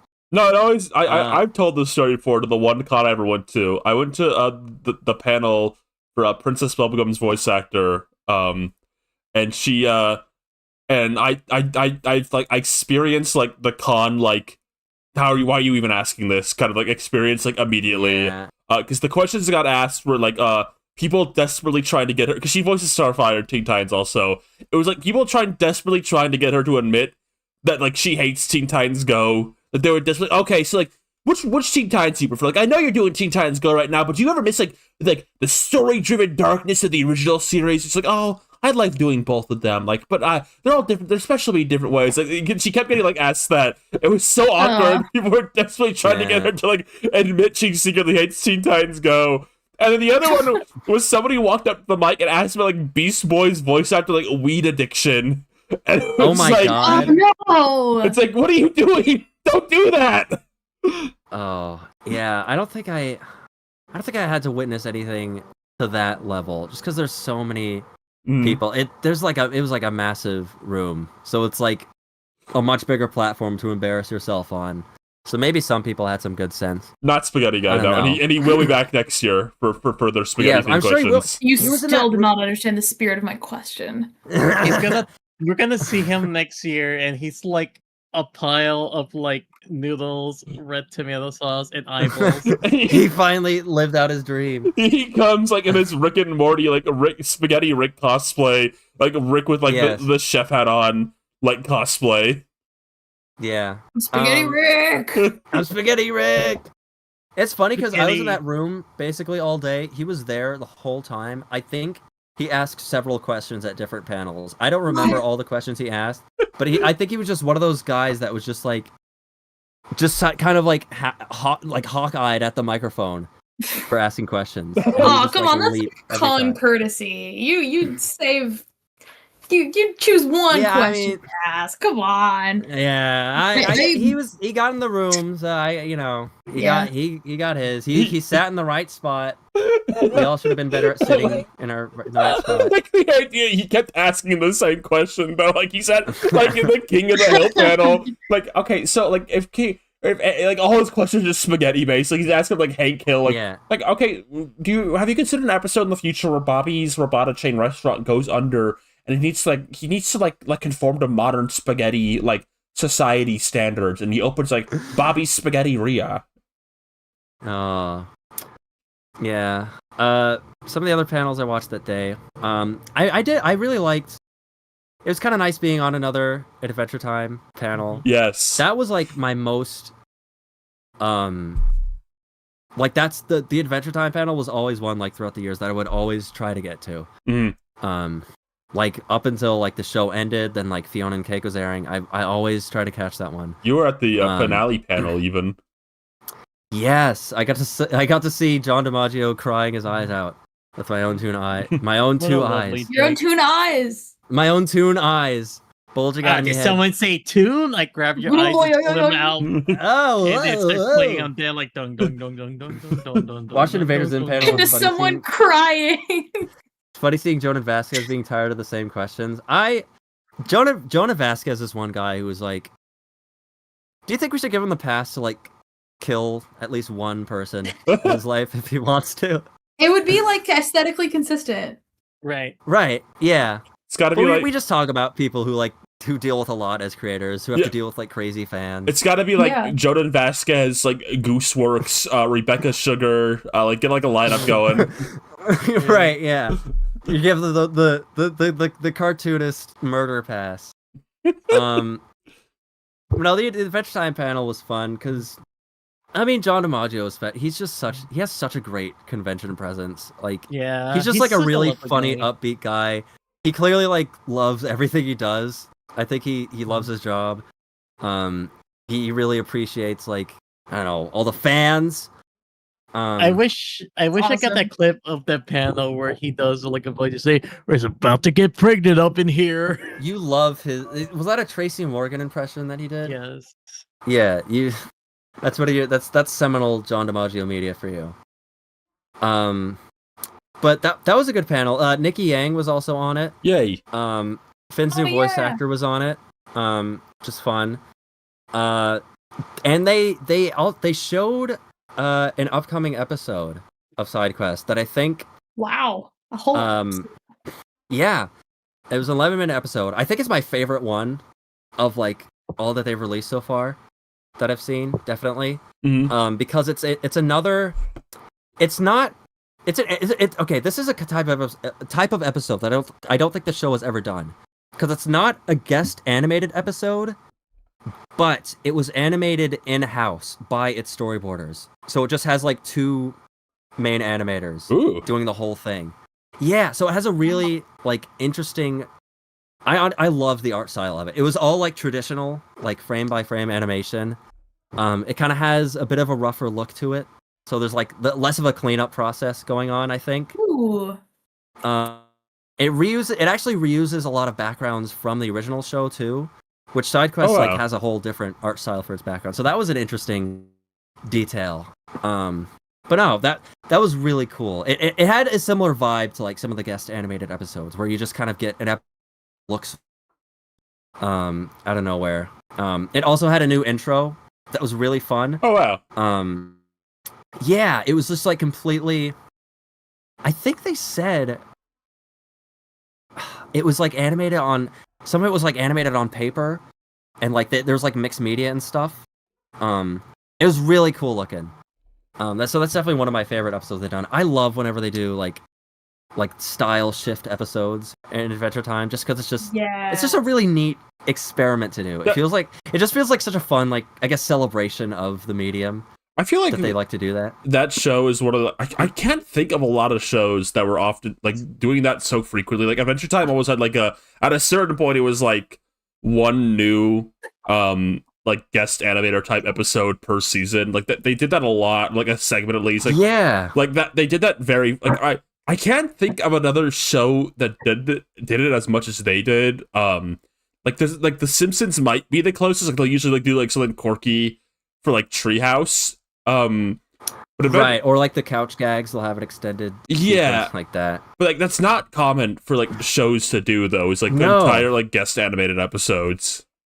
And I wonder what that's like on a production level, because that is kind of like, I mean, in a lot of those cases, they were just giving it off to like entirely different studios, like people who did not work on the show at all. Just kind of saying like, here, just make one. Like the network commissioned us like for like 40 episodes or whatever. You can just have one of these and just do it.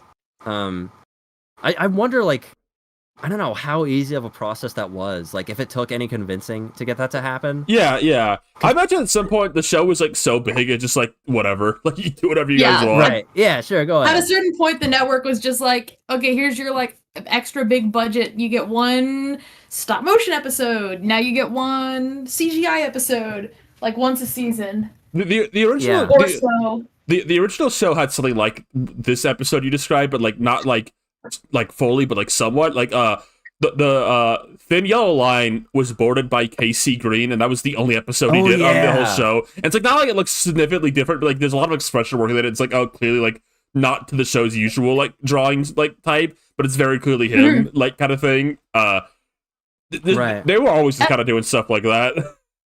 That feels almost like crazier, like, because if you hand off even the storyboarding, because I wonder if a lot of the like the CGI episodes or the stop motion episode, they probably maybe already had the storyboards already made, and then they were like, here, just like make this, but in your style. They But did just a couple like that.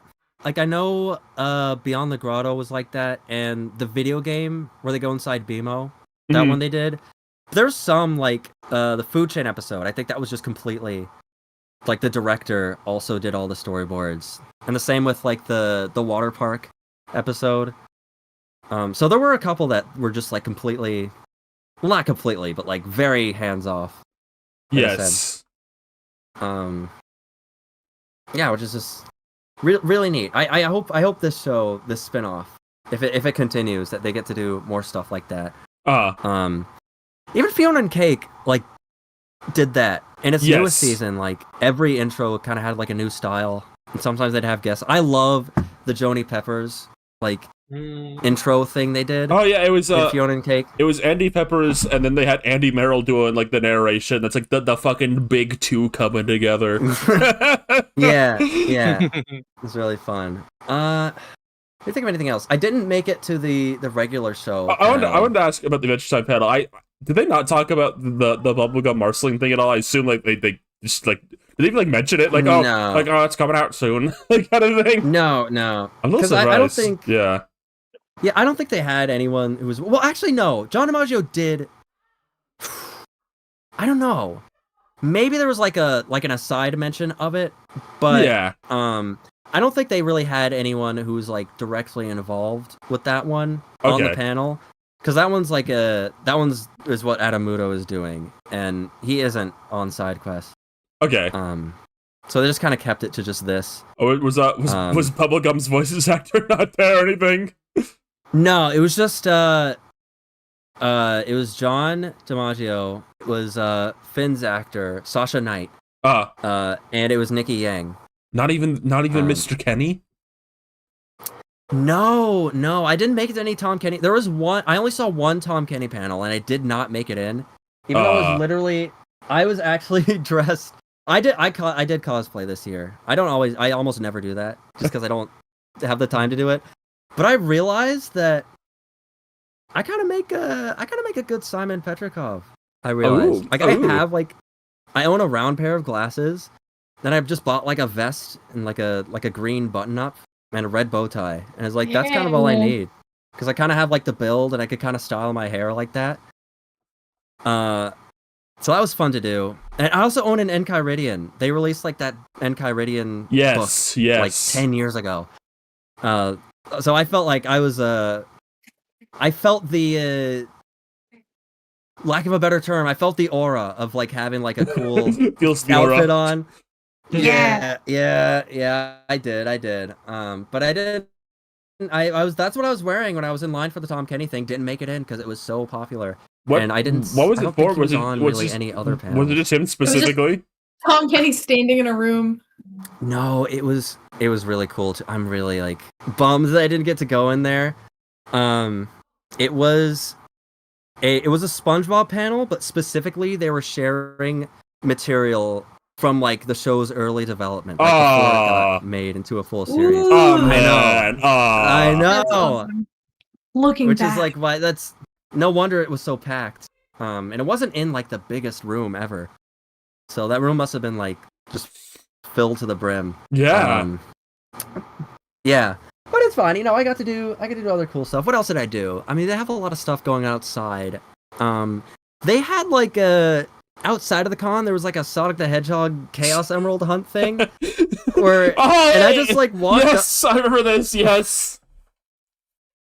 And it was basically just on like a random street corner outside of the con. You walk up to it and it's like, oh, there's a guy in like a Sonic the Hedgehog just like full body costume. And you just kind of get into a non-existent line. You get into a line that no one's in. And then you take a picture with Sonic and his Chaos Emerald. And then they give you a free poster. Okay, so I got to do that. So this is unrelated to the Emerald Hunt thing they're doing, which uses an app that the military can use to track information about you or something. What? Did you hear about that? I hope it's unrelated because I did scan a QR code to like do to redeem the thingy. Yeah. I don't know. Well, maybe it's involved. I didn't use no app to get there. I just kind of found it. Okay. I think it's unrelated because I think it's like an app used to find the emerald. So maybe you are safe. Yeah. Oh man, okay. Maybe I don't get Patron CP's info. Darn it. Yeah. No, they've only just got my photograph. Okay. They've got a photograph of me as Simon Petrikov. Try locating me now. I take off my Clark Jeff Kent Bezos glasses. is like scanning your face repeatedly, like what? Just finding Adventure Time images are only the thing that is appearing. Yeah. Let me see. I'm like close to just pulling up the schedule to see what else I went to. Oh my god! I think there's the other big one. This is kind of the last, I think, notable one that I went to because I didn't make it to the Futurama panel where they revealed the Disenchantment crossover. Dang. Yeah, my mom did. She was able to go to it, so she gave me all the scoop on it. Oh, the rundown. Yeah.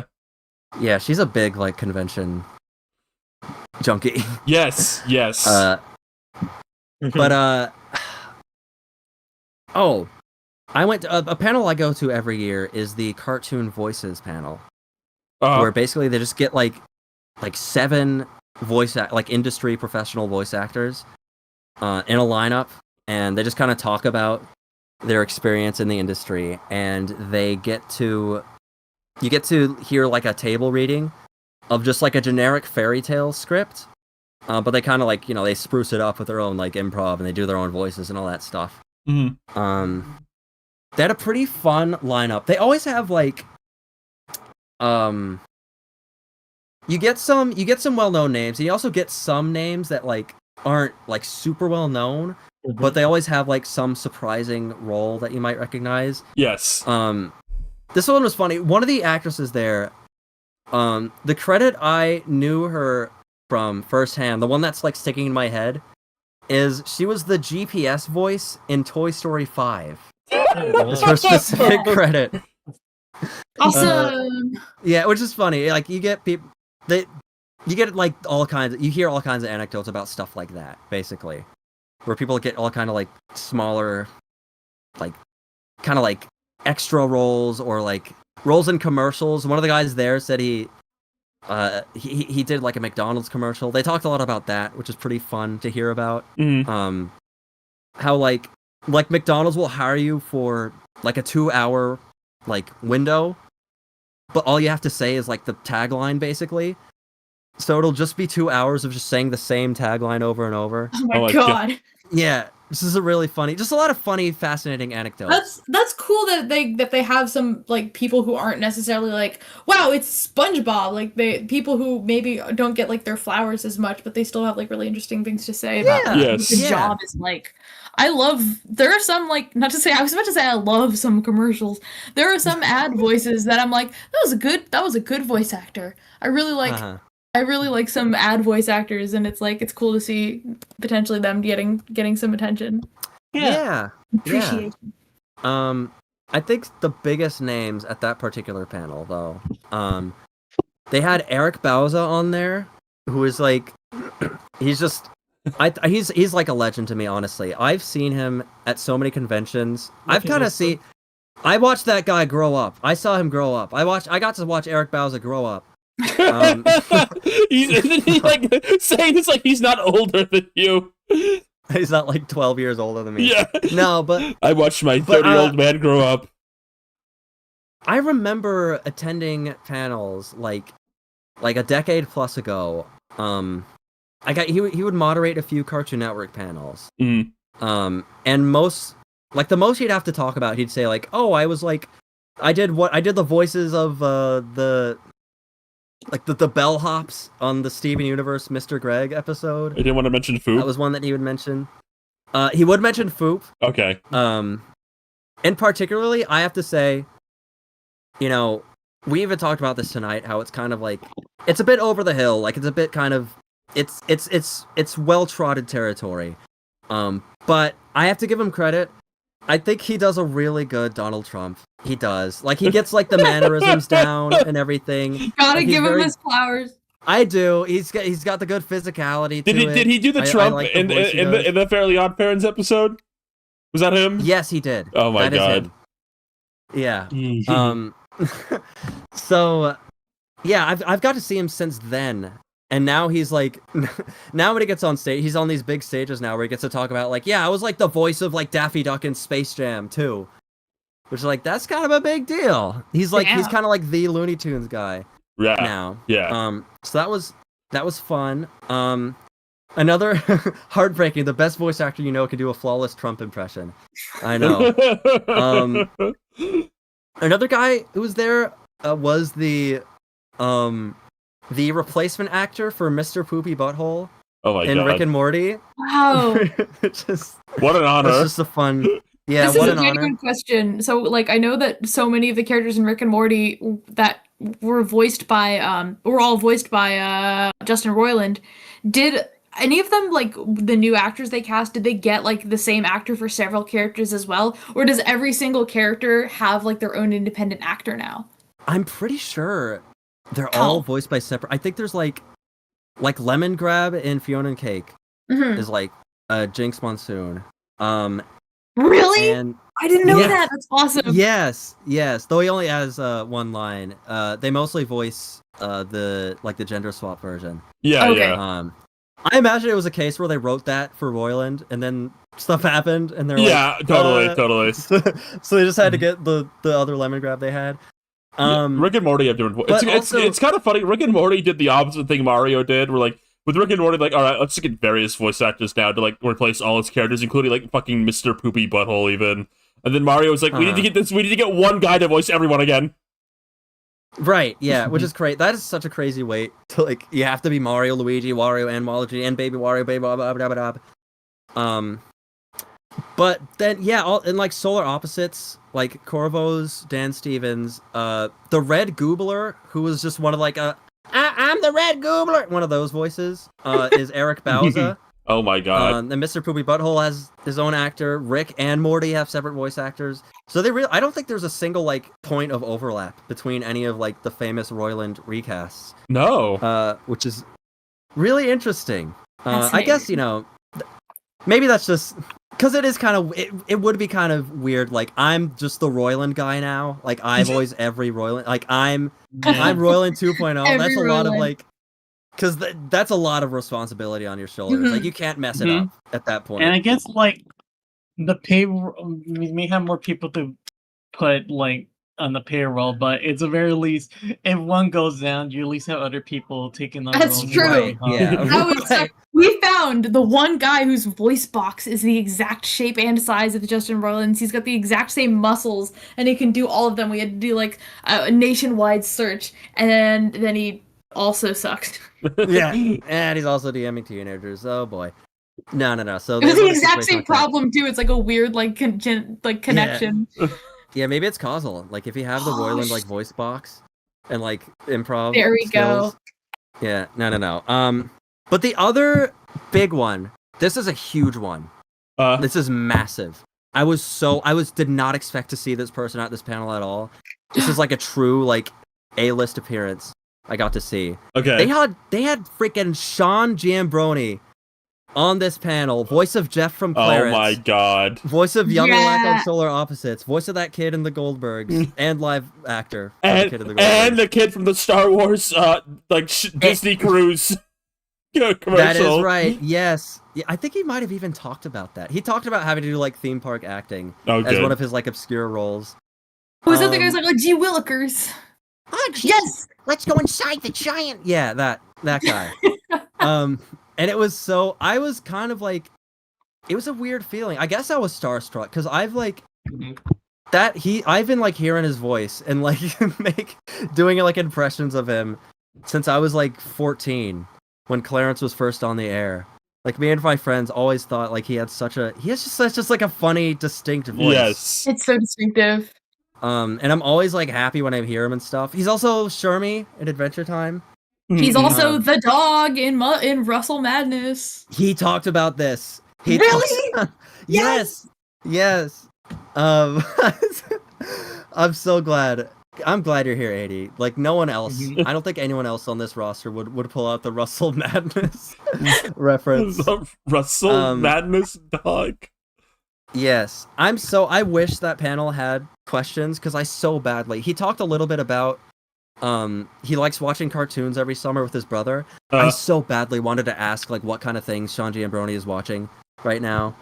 But there wasn't a Q&A section. He's a very like I feel like a special, maybe this is like extremely like inappropriate and parasocial to say. I feel like sort of a kinship with this guy. I don't know what it is. I think it's just because we're like the same age. So I feel like I know there's some level of understanding. I feel like it almost feels like if I was up on that stage, I feel like I'd have a similar energy. He's very modest and timid. He was like very soft spoken. He didn't seem to have like everyone else on the panel was like at the very end they have a section where they're like, oh okay, everyone, we're gonna talk about tell everyone like where else they can find you right now. And they all say like, oh, I'm gonna be in like booth like 2005 or whatever. I'm doing autographs in the sales pavilion, like but he just kind of said like, yeah, I guess I'm gonna like go skateboarding later or something maybe. But I wanted to like find him and like corner him and just talk to him because I feel like well, I wanted to ask him.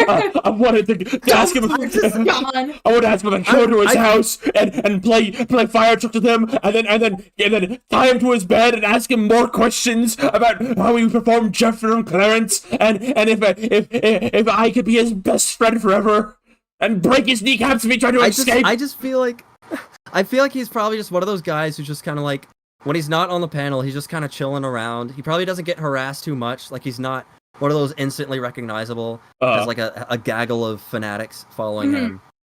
I would have loved to. I feel like I don't know. I feel like me and Sean J. I feel like we could be tight. I don't know.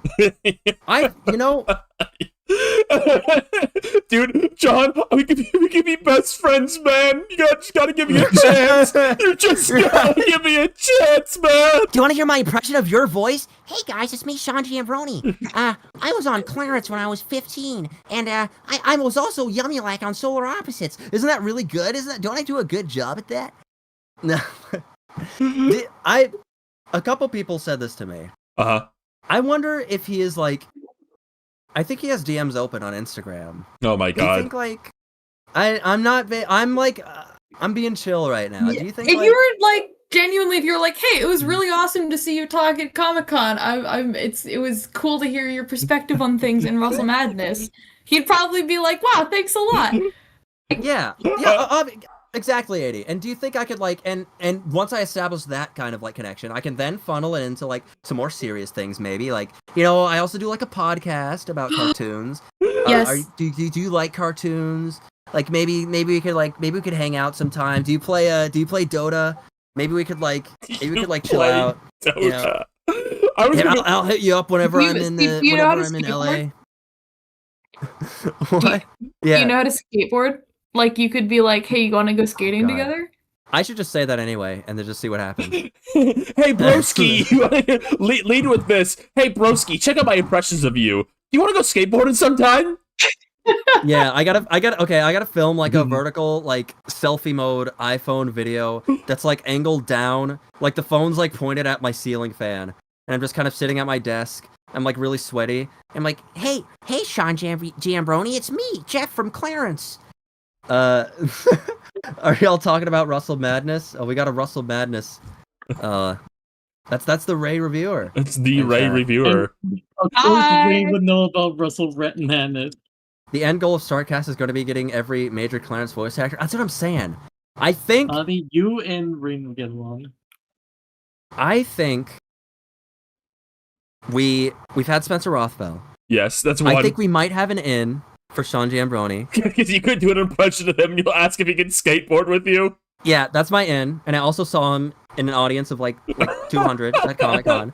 I really think you should I was lead. there. We're basically friends. I think you should lead with the impressions. I think DM him your impression of him immediately with no caption and just like it's like really like unnerving, like watch me paint you. Clarence, I'm And like painting an hour later, just say, "Well." I'm Just keep messaging waiting. him. Yeah. Yeah. But once we establish that, I think we can move on to like I think the next step.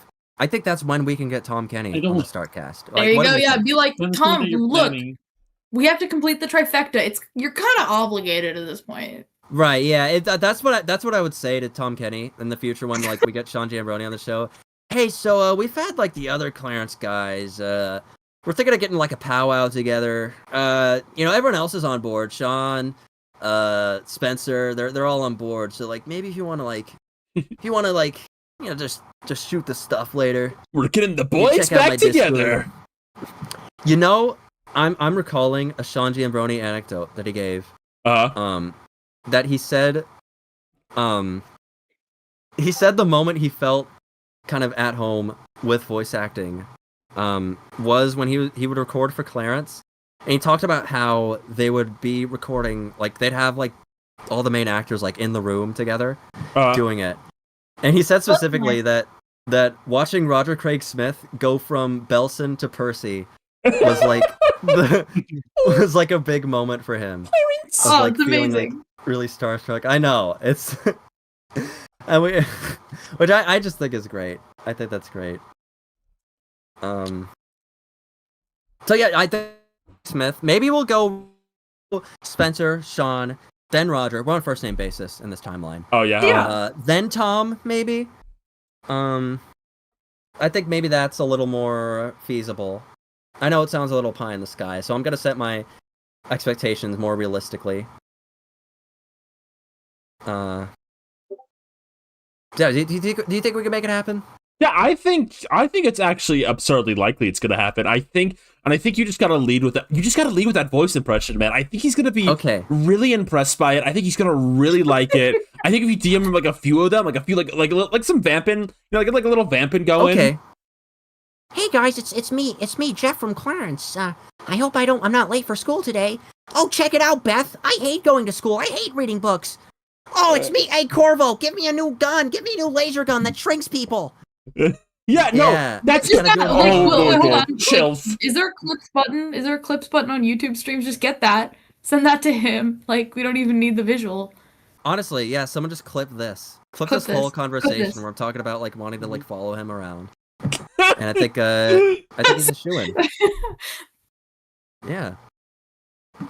I guess that's all I really have to talk. I do have one Comic-Con related story that I might save for next episode.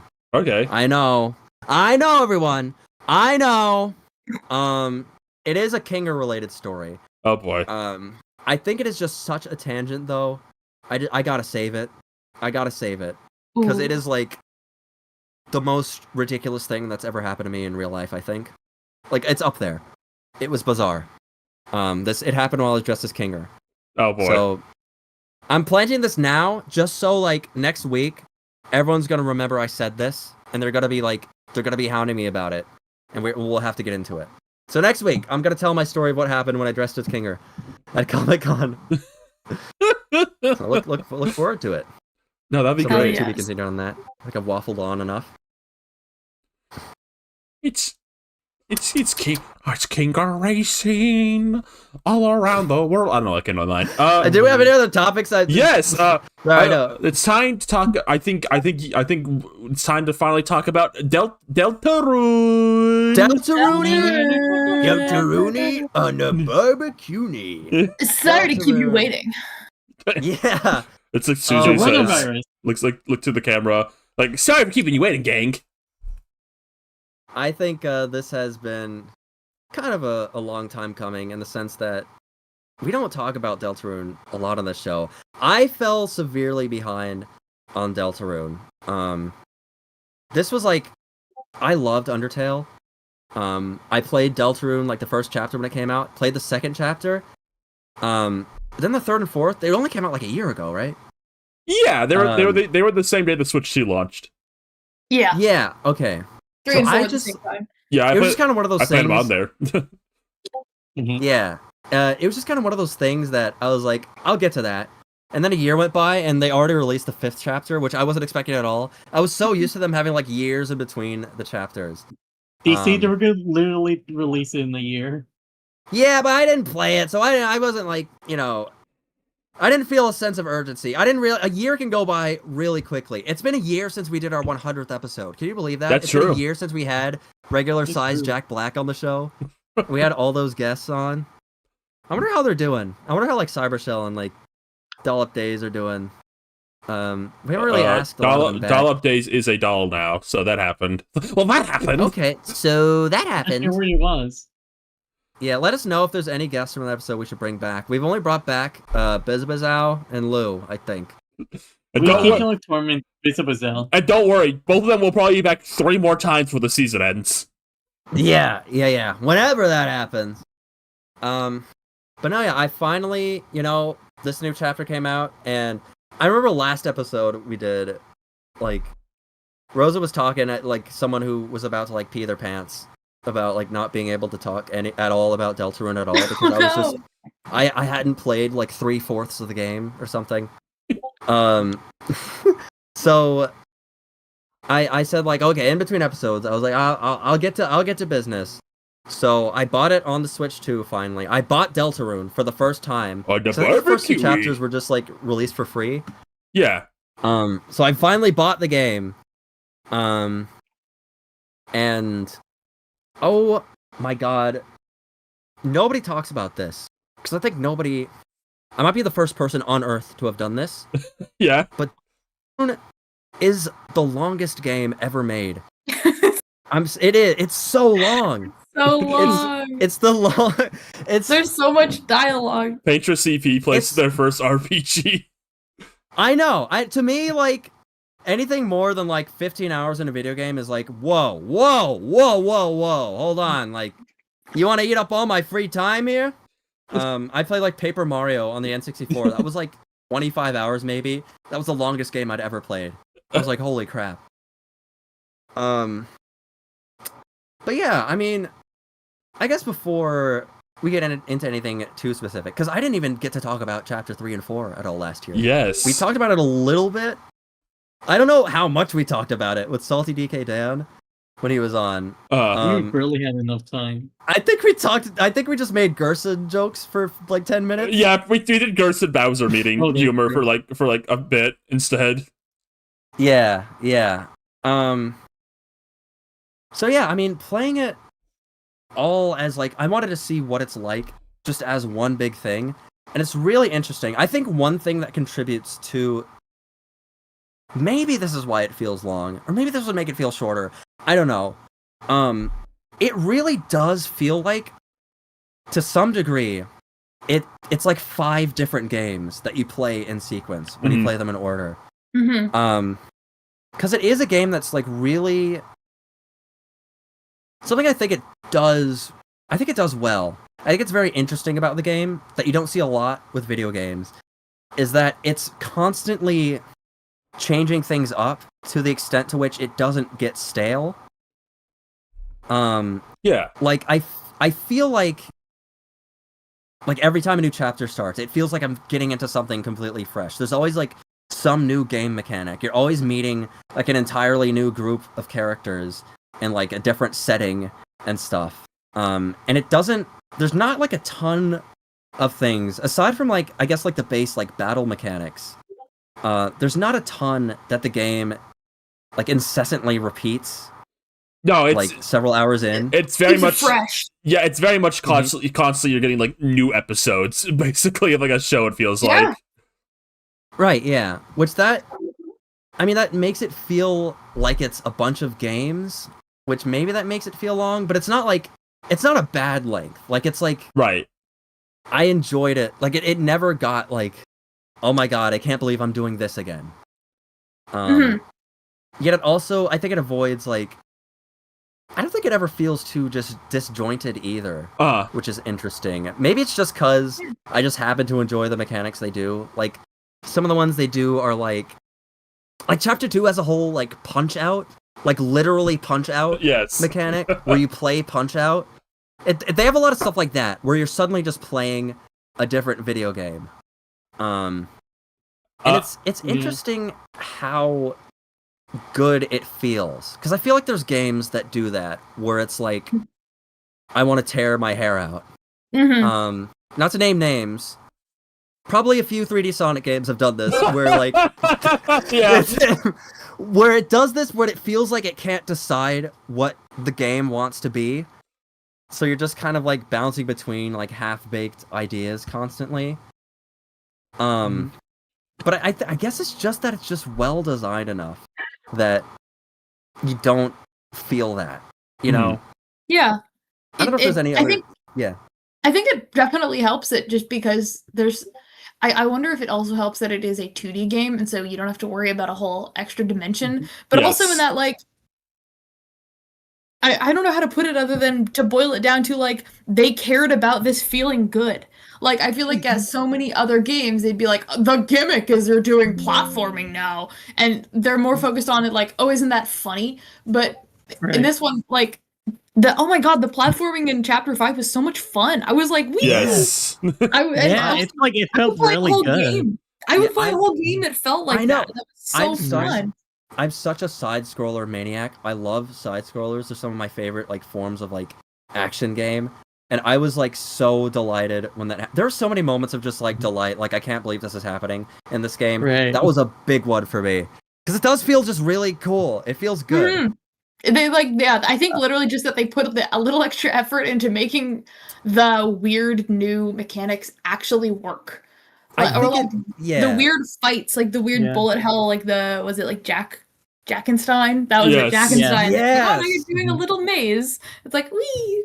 It's kind of like it takes the foundation of like the core mechanic and then like alters it in the way that like you can still recognize it, still understand how it works with no issues. Yeah, it eases you. It's not like suddenly like oh my god, I'm playing like a 3D like platformer or something, and it's like disorienting and you want to throw up.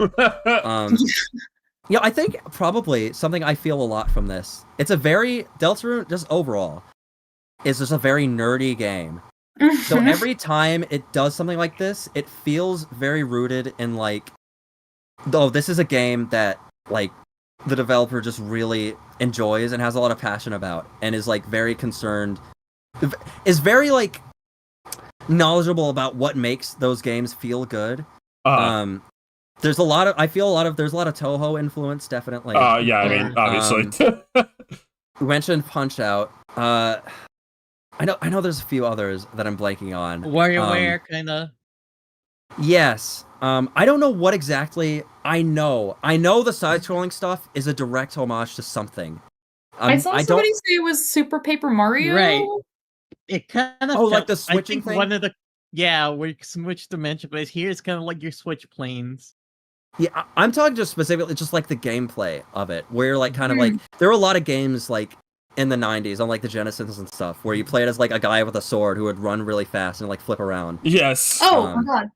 Oh yeah, like those I can't name any of them because I haven't played a ton of them. Strider. But I know, like stuff like that. Yeah, exactly. Strider. That's one of them. But yeah, it feels rooted in like a nerdy love for it, as opposed to like, I don't know. I feel like if you're playing like like an M&M's minigame collection. A lot of those, and if we want to compare it to something, They have no love for the genre.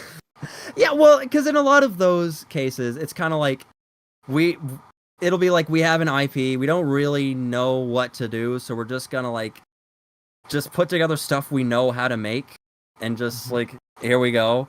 So like sometimes suddenly it's like a kart racer, and now it's like a slide puzzle, and now it's like a pipe minigame where you have to get water through the pipes. So, but I definitely feel like the difference. I feel it feels very rooted in a specific gamer passion. With Deltarune. Yeah. No, yeah, totally. Yeah. I don't know, other stuff. It was kind of I have funny. a negative thing I could say. Oh boy. Okay. DeltaruneCritical.tumblr.com. Yeah. No. It was Yeah. it was literally just a thing that I was like, this is kind of odd. I don't even know if I'd say it's a negative thing. I just was like, this is kind of weird. And I feel like there are almost like fragments or like I was almost thinking of it like almost like an appendix like in the human body of JRPG elements that I feel like are completely ignorable. Like they're just in there because it's styled after JRPGs, but you really don't have to worry about them. Like the fact that you can gain EXP, but you don't need to. Or right. like even the whole Castletown thing, like it's very nice to be able to go back and talk to the characters, but I like kept forgetting it existed. And it's like, oh yeah, this is an odd thing to be in here. And I guess you know what, as I'm saying this, it's like, I guess it's less of a negative, it's just more of like a, that's interesting, and I feel like it almost plays into even more of what you were talking about, it being almost a tribute to video games as a medium, that they're including these different elements from different games that almost don't quite make sense, like they are kind of like skippable. That does remind me of something that I was wondering when playing this as a full thing. Because I don't know how much of like, I don't think they've done a ton of like, when they release a new chapter, going back to old chapters and like retroactively like making them fit in a little more. I don't know if they've done much of that. But it does make me, I was wondering while playing it, like how much they knew about the direction, like how aware of the direction of the game, like mechanically they were when they first started out. Because I did feel the possibility that there were things introduced earlier on that just kind of become less of a focus. Yeah. Specifically, the thing that I thought of was, what I noticed is, there's a mechanic that you can like check enemies and you get like a little description of them. Yes. In the first chapter, it's just like a normal option.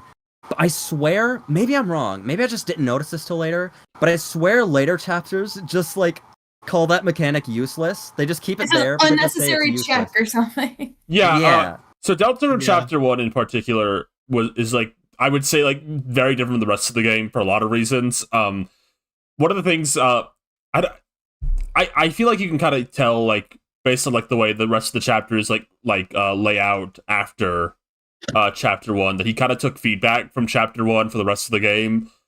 In particular, I think you being able to like have more control over Susie and Ralsei, I wouldn't be surprised if like that wasn't something he was fully planning, or maybe, and then like he's like, okay, people didn't like that, like you couldn't, like you were basically only controlling Chris during battles most of the time, and then Susie, because he was, they were the only one who could do the axe was Chris. They were the only one who could do that, and that kind of like was a problem because the game was kind of built on the axe system.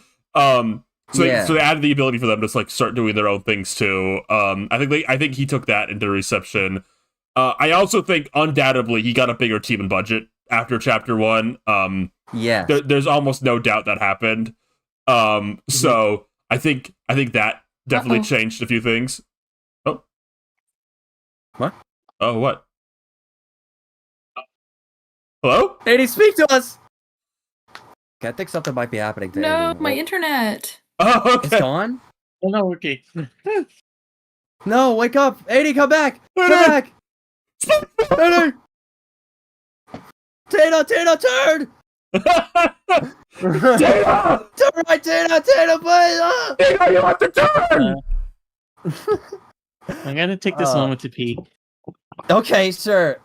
We all love peeing, don't we, folks? The attack values for enemies run a complete contradiction to the list of stats and check. Yeah. We can't hear you right now. Oh God. I'm back. Hi. Okay. Hi. We can hear you. Hallelujah. What were we talking about? Hallelujah. Mechanics. Oh, yeah. I mean, someone in chat is talking about this. How Chapter 1, and this is even how I think of it mentally. Chapter 1 is definitely like a demo. Like people literally called it a demo when it came out, and that kind of is what it was. It was released for free, kind of covertly. It wasn't like put up on a storefront or anything. Yeah, it was just like hey guys, Undertale 2, happy Halloween. Yeah, it's just like on the website. It was called like, it was just like, it was called the survey program, and it was like a complete shock. Man, I still remember that. That was crazy to be there for that. I remember my roommates in college being like, holy fucking shit, they like locked themselves in their rooms to play it. That was an event. Yes. I think that came out the same year that I first played Undertale too. Like that, I think that was like a month after I first played Undertale. So that was like a really good like follow-up experience for me. That does make me... I was talking about this. I did a stream on my channel earlier today, and I kind of talked about this a bit.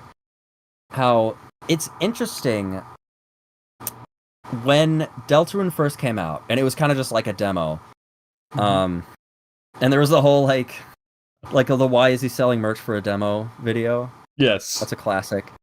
I thought that was like... I didn't think that was like kind of a jab at like the merch stuff. I thought it was just like a funny video. Yeah, I don't know. I'm just saying. Well, I'm just saying that people at the time, like, that was a sentiment that it's just kind of like a demo, and it was just kind of like an Undertale offshoot kind of thing. Like Undertale was the big thing. And it's interesting. I realized recently, and especially after playing this, that very much right now, I think like the threshold has been crossed. That like Deltarune is. It's become like evident that Deltarune is like the main thing. Yes. And I wonder like I wonder like what the split is like for a lot of its fans. Like how many people just view Deltarune like Deltarune was like their first exposure to it. And then like Undertale is kind of like the weird like predecessor that you go back to. Yeah. And then you see like, oh, that's where like Toriel from Deltarune is from. It's that sort of thing. Yeah, it's got so many more characters too. I feel like with Deltarune, it's like there's so much more like almost it's weird to say like relatable characters, especially if you're young. You can really see yourselves in a lot of the main cast, and I feel like that might make it a lot more like approachable versus like not that Undertale was not approachable, but I just I feel like having that entry point might also make it help feel like so much more like for me. Undertale, I mean, Deltarune has basically an entire cast of Undertale per chapter at this point. Like, there's like an equal amount of like new, iconic, memorable characters as Undertale something introduced per chapter. Mentor. Yeah. So I was gonna say, relate to that. I do think it's interesting. I feel like Undertale, like, but. What am I trying to say? I had like a thought. I had like a thought. Okay, no, yes, there's probably a lot of people playing Deltarune right now who just straight up never played Undertale. And I think that's really interesting because you really don't have to at all. But I also almost can't imagine like what it's like not having played Undertale playing this, because it does play on expectations a little bit. Like it kind of like plays with things you might like everything going on with Sans in this game in particular. Like I wonder like how he feels in this game, because the kind of like almost joke is like, like if you played Undertale, you know who Sans is. You know he's like a big important guy in that game, right? And you're kind of like waiting to like, okay, what's up with him here? What the hell is he doing? What's up with him? And I wonder if like if you play this game only, your opinion is like, what's up with Toriel's shitty boyfriend character, dude? I feel it really feels like it's something that's going to feed into itself, because like here's the thing: if you try, like, people like to listen about details, like see like what other details people didn't catch, and then like when you're doing, if you're like getting into Deltarune, you're gonna eventually have to get into Undertale, because like because like there's so many things that connect Sans back to Undertale. Like it feels like eventually, all right, I'll check out Undertale while I'm waiting for the next chapter. Like you would have something to gain from playing Undertale. Exactly. I'm trying to think if there's any other pieces of media that like they did like a prototype, not to say they made multiple things, but like the first one became almost more like the prototype. Donkey Kong from the arcade. Donkey Kong, I guess so. There was a whole Donkey Kong trilogy, and then it became evident that like Mario was like the actual guy. Like this, that's why this game worked. The guy who was jumping around, not this giant smelly ape. But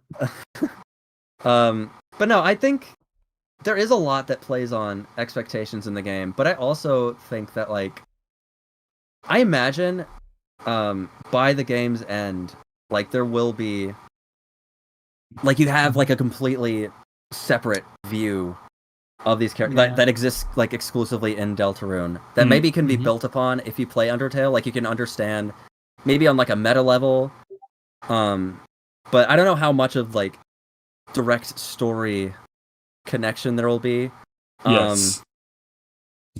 Yeah, no, I just wanted to bring that up because that is an interesting thing. Because to me, it's such a given. Because Undertale was so huge, and I remember when Deltarune was coming out, it was like really cool and exciting. There's also this kind of feeling of like, let's see where this goes. Like, okay, we'll see. Oh, the follow up to Undertale. Okay, we'll see. I mean, those are some big shoes to fill. And it's interesting that it feels like it successfully, like, carried momentum, but also built its own momentum to a degree where it doesn't feel like it's piggybacked off the same popularity as Undertale completely. Like it benefits from it, but it's not completely hinged on it, I guess. Someone in chat said this. I think it's interesting, this comparison.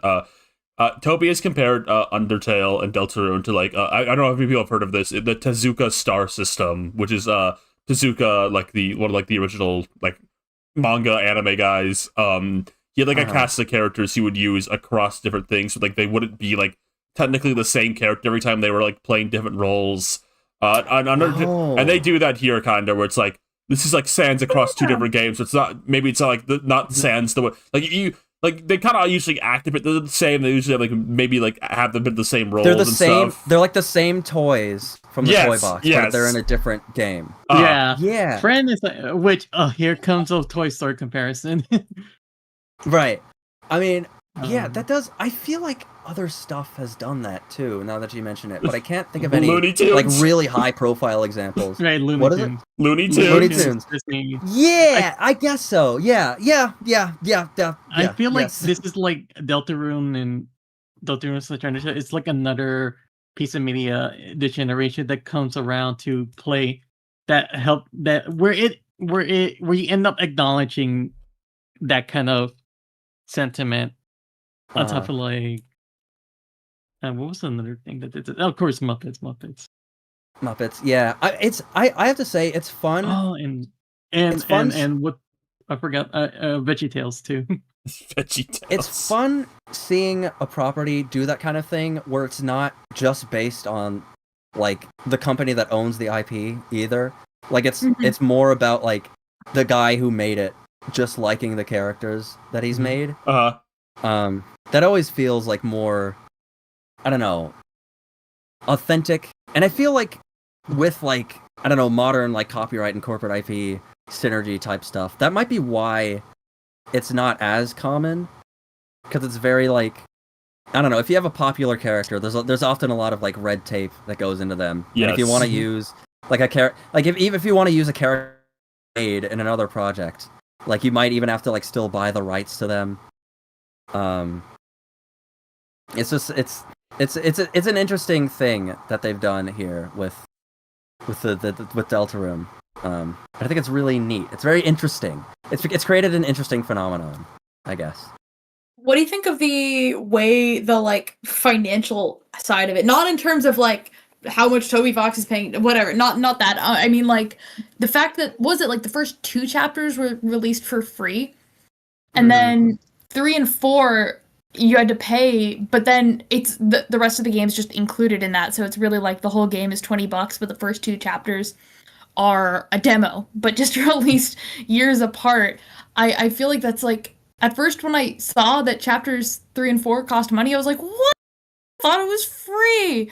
But then it's like, that's actually a pretty good way of doing it. Like the fact that the rest of the game is not. Like, it's included in that price. It's like, that's actually a pretty good deal. Like, it's like paying as much as like a little more than a movie ticket to get Right. years of entertainment. Yeah. Honestly, I think it's fair to say that that's probably contributed to its popularity, that a good chunk of it was just like, you could just download it and play it for free. Yes. I think that's something you see a lot more in independent projects, like the whole like Glitch Productions model thing, where they kind of prioritize having things online for free. I feel like it's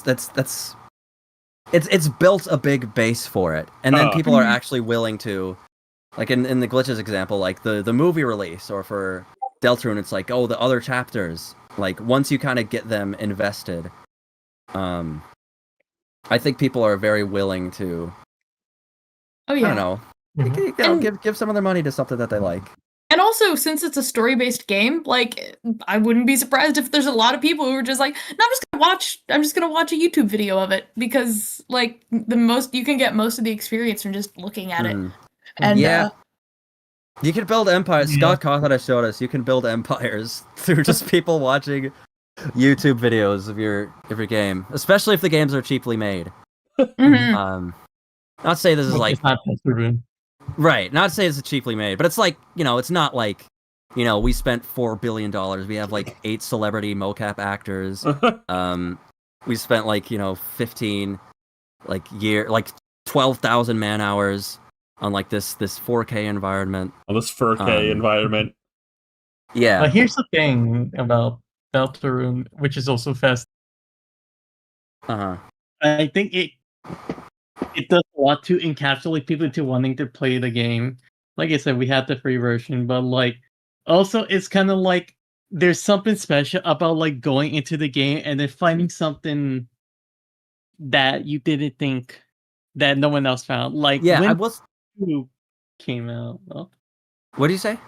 I was going to say that when Chapter 2 came out, everyone played 2021. Yeah, everyone played through that one as normally. It's like, okay. But then someone looked into the files of the game and found out, like, wait, why is Bertley... There's, like, alternative text, and Bertley is, like, frozen and There's it seems like there's some kind of a strange path in this game. Something's a little weird. Something's weird. What's going on here? I'm scared. I'm nauseous. There's something very B about this side. I think that is a really cool thing about the game too, that it feels very...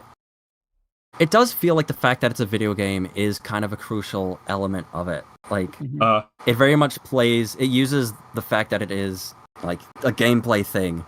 It uses that to accompany the story, but also there's just so many moments, so many memorable things that I think you could really only pull off in a video game. Like, I don't know, like when it switches a gameplay mechanic, or there's just so many, even just like individual battles will have so many little things. I don't know if anyone could think of specific examples right now. There's a lot of funny stuff, like just like weird enemies that will do something that's kind of playing on your expectations. A lot of bait and switch stuff. No, this is very. I think it's really fun. I think Toby Fox. This is a funny thing to say. I think people like talking about Deltarune like it's like the darkest, like a dark game. Like this game is fucked up, man. But I think a strength of Toby Fox that is not maybe appreciated sometimes is that he's a funny fucking guy. Right. He's a tickler. He's a trickster. I think he loves little gags. I think a lot of he's silly. A lot of those little gags are like really important to me this game too. I would say it's like he's also like an Earthbound fan. Like the dark aspect of the game is like enticing, but like there's also like Earthbound, it has like its dark moments, which is like very defining to it. But then there's like a lot of little gags in between, like in Mother 3 too. Like it's like a sad, somber story, but in between all these events, there's like these weird gags. Like, okay, we're gonna have to use the fridge to like slide down the mountain. Oh, there's a firework in the present, and then it farted. Just like little things like that. Yeah. Do we Do we want to talk Lou is a little specifically? Lou is begging us to talk about her fucking Deltarune ship. If you want to talk about it, get in here and start talking about it. That's your thing. So, like, anyone else notice that, like, Tenna and Phantom are, like, divorced? What? Say what? You didn't know that? Hey, what? That's really funny to me. The relationship between like Tenna and Phantom is like such a very funny point, or like major story point. I They're actually seen basically people. Squidward and Squilliam. Right. There's also the fact that like there's someone out there who made like an iceberg like discussing like aspects of those two's relationship. Just that. I love hyper specific icebergs. Lou says I'm shy. That's not even remotely true. Hello. Hi, Lou. I see you're here to help balance out the spam Tenna with meta Tenna. Isn't it kind of like crazy that like Metaton is kind of like objectum, kind of like fucking on his TV every day in that house of his? Like, what's he doing in there with that TV? That's kind of salacious, don't you think? I just think it's kind of interesting that he presses his face up against the TV. And I'm like looking I up. just think that's I'm like really interesting. I'm like looking up at you right now, like in the TED show, where like someone's saying like some kind of like strange and weird, and Ted's like looking up at them like from a side view. His mouth slightly agape. Yeah, his arms dangling to the side. I think it's kind of just. I just think it's a really interesting new character trait that they've given Metaton, who is it kind of an egg at this state. And it's really awesome that he calls the TV by the name the children who gave him the TV. And he just like talks to it all the time. I wonder what could happen there if something else happened in that room. I don't know. Things are crazy in Deltarune. Anyway, man, the moment the lights goes off. Woo! Ooh, I know. I mean, talk about a dark fountain then. Yeah. Oh my god. No! Bye. Bye, Lou. What do you mean they got him? I also want to. Let's not forget the fact that like Tenna and Minotaur aren't like the only ones in that kind of way. On that note, how much do we want to talk about like Chapter 5? So we've kind of done a lot of like broad Deltarune discussion because I played the whole dang game. Is there anything we want to get into specifically about Chapter 5? I like that. I like that. I liked Flowery because he was basically what's his name from the guy from Oran High School Host Club. Oh my god, that guy! Yeah, I mean that old trope. Basically, I could not believe your dad's my best friend. To talk on him specifically, I could not believe when playing Chapter 5. Like this is what I was talking about, where this game just keeps constantly finding ways to surprise you. When it just suddenly like goes widescreen and it's just like a fully produced that like tripped me anime out clip. so bad. Right, that scared me. I saw that screen at like 12 a.m. or something. And I was like, I was on like I'd probably played like 10 hours of Deltarune that day already. And that just like completely caught me off guard, like utterly. Really funny. Like everything else in the game is completely done within the like pixel grid, isn't it? Like I feel like it almost never. I think so. No, it never that. breaks out of that, which is really. I mean, that's something that I think that applies to a lot of media. I love the way Deltarune does it, that it leans into its limitations so well, so that when it does anything to break from them, like there's the part in Chapter 4 when the Titan comes out and you get that small Butera like animation. Yes. Of it like coming out. Yeah. That was insane. That like was crazy. On its own, like it seems like just like it's like a cool animation, but like in the context of the game, having that just suddenly happen is just like ridiculous. And I love it. Just another aspect of it, it's like the character sprites are done such a specific way. The moment something different happens, just because like a big like discussion point or something really funny we're talking about. Remember in Chapter 4, when Susie made the Dark Fountain, and you could see if you look towards Chris, you can see that Chris is standing diagonally. Yeah, I Everyone took a freaked screen out. cap of that when that happened. I was like, what the hell? That like tripped me out so bad that there's a diagonal like Diagonal. Chris, right? It's like a front-facing what was this? Phineas moment. Yeah. Yes. So that like actually like tripped me up. Yeah, the sprite work is really good. And like the stuff they do with the character portraits I think is another great leaning into the limitation where like they can suddenly break it in a funny way and you're just like you're caught off guard. I love like the sprite little animations too. Like I like how they do a lot of like funny like limited sprite gag stuff where like they reuse like the Rousey like splat sprite like so many times throughout the game. There's a lot of parts where like characters will just like the walk cycles are just like it's just like a 2-frame thing. Right. But it does a lot. I don't know. Which So it makes I think that just makes it so cool whenever like a serious moment does happen. And you're just kind of watching it and they will like slip into like more fluid sprite animation just to kind of prove that they can do it pretty much. remember like the animation on their 2D platformer sprites. They're just really fluid. They had a lot of movement. Really nice. Yeah. Like Rousey has doing a little idle flip, like arm behind their back, but like moving back and forth a little, shifting, and then just their run animation, like Susie's poses. It's just like everything is just so distinct and so in character. They just there's so much thought put into it in so many ways, and it's a weirdly specific thing, but a couple of times I thought I saw a typo and then I was like, oh, there's no typo, and then I was like, I even think that they would let a typo through Deltarune Chapter 5? No way. Like there's so much thought and like attention put into so much of the game that it's like so polished. Even as a speaking pattern, it's like it's something you see something a little off. It's like, oh yeah, character quirk. I mean, it's also like the stray pixel. Like apparently, I like every chapter has like a stray pixel somewhere, and people are looking for the one in chapter 5. Really? It's just like an Adventure Time snail. It's like, yeah, no, like there was a stray pixel put in the boss arena by mistake in chapter 1, and then after that, each time, every boss arena, there's just like a stray pixel just to keep up with a bit. Oh wait, okay. Is it the part where you're fighting King on the castle? Yes. Yeah. I feel like Queen. I don't remember this being like a thing, but I think I do remember seeing that and going like, oh, there's a pixel there. Yeah, I think I do have a memory of that. After that, after that chapter, it's just been done intentionally.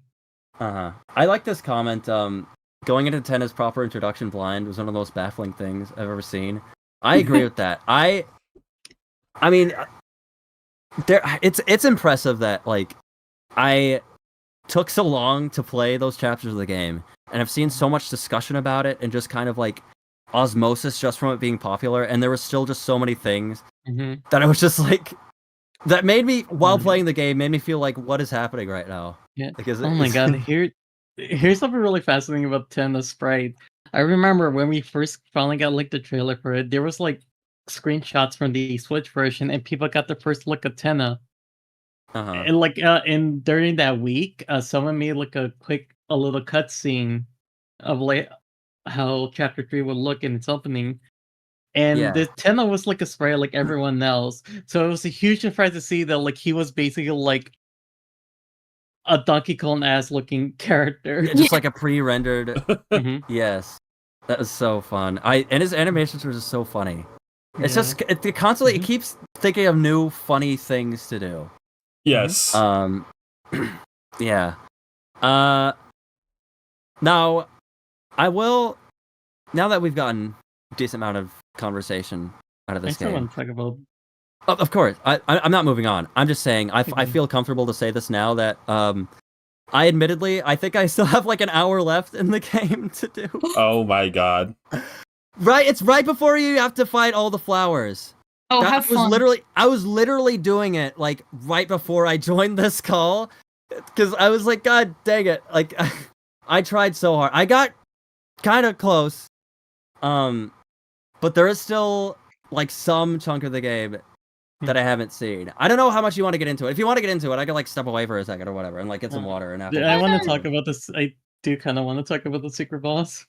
Okay. Because that also falls into the same way of like whenever they like mess with like the art style of the game. I mean, if you want to get into that right now, you can. What do you think, Ryan? Did you approve? Sure. I mean, I guess so. Okay. Gonna get don't be mad at me. I played most of the game. I played like 21 hours of like a 23-hour game or whatever. Okay. Salute you. Oh yeah, first. Let's also mention the fact that Timmy mentions that like Toby does all the poses. Like a lot of times he would do poses for like references for like the animation. Oh yeah, I've seen Hell some yeah. of that. I've seen some of that, yeah. Yeah. Those are fun. Like dedicated. Okay, do I go now? Yeah. Get out of here. Well, Rosa, you're gonna talk about the secret boss, right? Not the final boss. Secret, yeah. The secret. Okay. I mean, I haven't played it, but I'm gonna stay because I don't. I'm like, I'll hear. I want to hear about it. I'll try to find. I actually was not able to get any of the secret boss. Oh my! I'm gonna go back. You didn't even fight Spamton? No. He's like the easiest one to find. No, but I had to play this whole game. I don't have it. This game was the only thing I've been doing this week. It's the only thing I've done this week. It's the only thing I've done. It's that and like the drawing live streams that I have to do because I get paid to do those. I'm mad at you. I'll go back to them, okay? And I'll go back to do Jevil too. Finally, I still have never fought Jevil. Oh my god, Jane! Jevil's pretty hard. I know. I'm a poser. Do you get the egg? Did I what? Don't ask about the egg. He doesn't even know what the egg is. Don't worry about it. The Easter eggs. Oh. There's literally Easter eggs. Don't make Seep worry about the egg at this point. They haven't even done the secret bosses. I'm gonna play the whole game over again. No. Oh my god, no. Holy crap, guys. It's me, 1995 Strong Bad. I have to find the eggs. Oh no. That's pretty cool, buddy. I never fought the Clowntown guy. I know. You made a whole cartoon about him. I know. I never played Dragon Quest either, and I made a Slime Time video. What's that? Anyway, go back to do the sword route, or you're fired. Okay. I'll be right back. I'm gonna go play it. Rosa, start talking about your fucking freak. I love pink. That is an insane pull to do. Everyone had like some weird expectation, like, oh, we have to fight Sans. No, Asgore. It's _friend. Nope, it's pink, bitches. Hell yeah. Transman wins again. Oh my god. When as I was playing through it, you already beat it, and you always got the secret boss, and you're like, oh, have you seen it? It's like, oh no. It's like, no, not yet. It's like, okay, have fun. It's like, oh, all right, let's see. Oh, I wonder what it's all about. And I get all the pink coins. I talk to like the shop owner, like, oh, this is just like first chapter. The shop owner has something to do with this. So you might want to slow down. You're kind of speed talking right now a little bit. I'm sorry. I'm just so excited. But it's very interesting. And then to open that door, read like Rousey and Susie Lampshade about like what the next secret boss could be, and then in comes Pink. It was so exciting. I fell in love with the style sprite they used for her, which is like definitely based on like the Sailor Moon RPG. Mm-hmm. And then just hearing her voice was like, oh my god, her voice is so cute. Her little talk sprite is so beautiful and lovely and expressive. And then when the fight starts, the music hits. It's like, oh, this is nice. And then I hear the vocals, Hatsune Miku! Hatsune Miku? Literally, it is Hatsune Miku singing. Her voice is Hatsune Miku. Hell yes. And it is a tough, like, I did have a tough time doing the boss before the update. I beat it before the update, so but but I was just so mesmerized with the boss fight, but also I was like, ooh, I can't.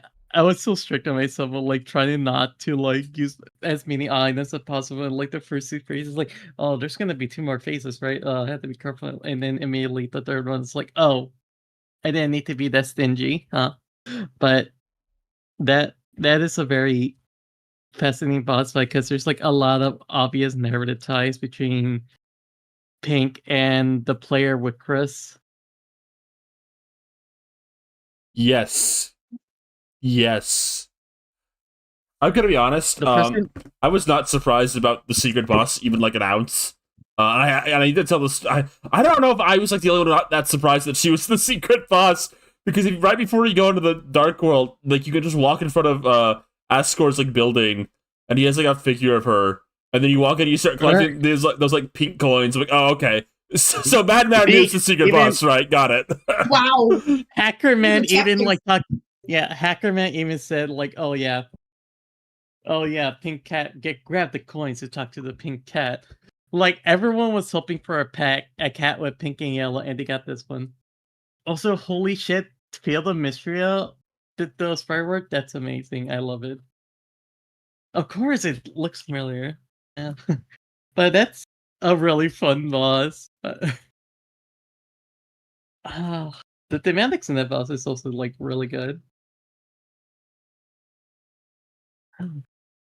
The pink bell stuff was also super obvious. Yeah, I could tell. I figured out pretty fast.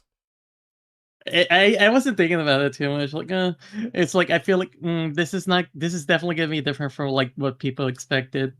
Yeah, I mean, it's like, oh yeah, I didn't see the figure in the truck or think about it too much. You weren't engaging with the media properly. Unlike me, I talked to every NPC. I was ready. I was doing my investigating. I think I either missed it or I passed by it. Can't remember, but like that was just a really fun surprise for me. And like, oh my god! Actually, what's really funny, like someone pointed out, Toby like did a foreshadow of this in like one of the newsletters where it's like all the 7 flowers in the ground and then Mew Mew's head next to them. You got anything else specific you want to say about this boss, or should we let Seep back in? Seep is like scratching the door, huh? I think what's really funny and interesting is that like people within like the first 2 weeks, people were complaining like, oh, she's Lord Irrelevant and crying and getting angry. Oh, where's Fred? All that. It's like, I'm like, whatever, she still is important. There's a lot of like importance to her theming and all that. And then immediately there's an update that drops. It's like she looks at Chris like, hey Chris, don't mess with those cats. Oh yeah, there was they did an update to this game that if you talk to Pink in the shop after you beat the boss, she has something new to say. If you found like a secret Easter egg earlier in the chapter. Yeah. If you find the Easter egg, and then if you find the hidden friend of that chapter that was already there and get hit by it, then it's just like, oh, then she speaks to you. It's like, cats really love protein. Yeah.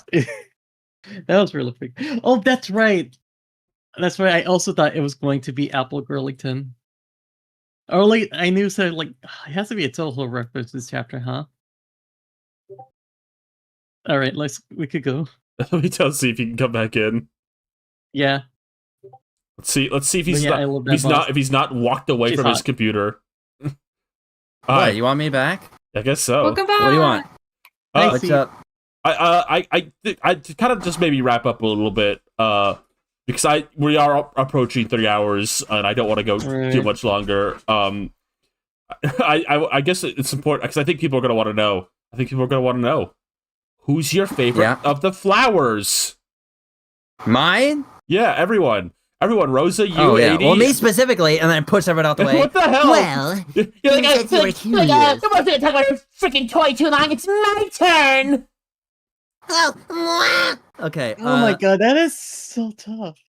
Yeah, there's a lot of good ones. I really like the yellow guy. Well, I love how the yellow guy talks. His like speech, the way he's written is really funny. Like the way Yeah. I like how the accents in this game are written. Because there's a few different characters where you can tell like they have a specific way of talking that you're supposed to like you're supposed to understand like how they would sound verbally. And I think it's really creative how they like try to do that. Like he uses a lot of cowboy slang and contractions and that. But just the fact that he like doesn't he like misspell a number of his words too? Yeah, Which almost it makes it all feel like he's faking it, like he's putting it on. He says like criminal. Yeah. He's pretty fun. Yeah. I love the way he like his bits is like him trying to kill himself. Like, well, I should punish myself. Time to kill myself. Yeah. See, I don't know if you were aware, because I wasn't too much either. But I kind of catch the outerlings of like Deltarune fan mind shattering speculation, right? Kind of discussion.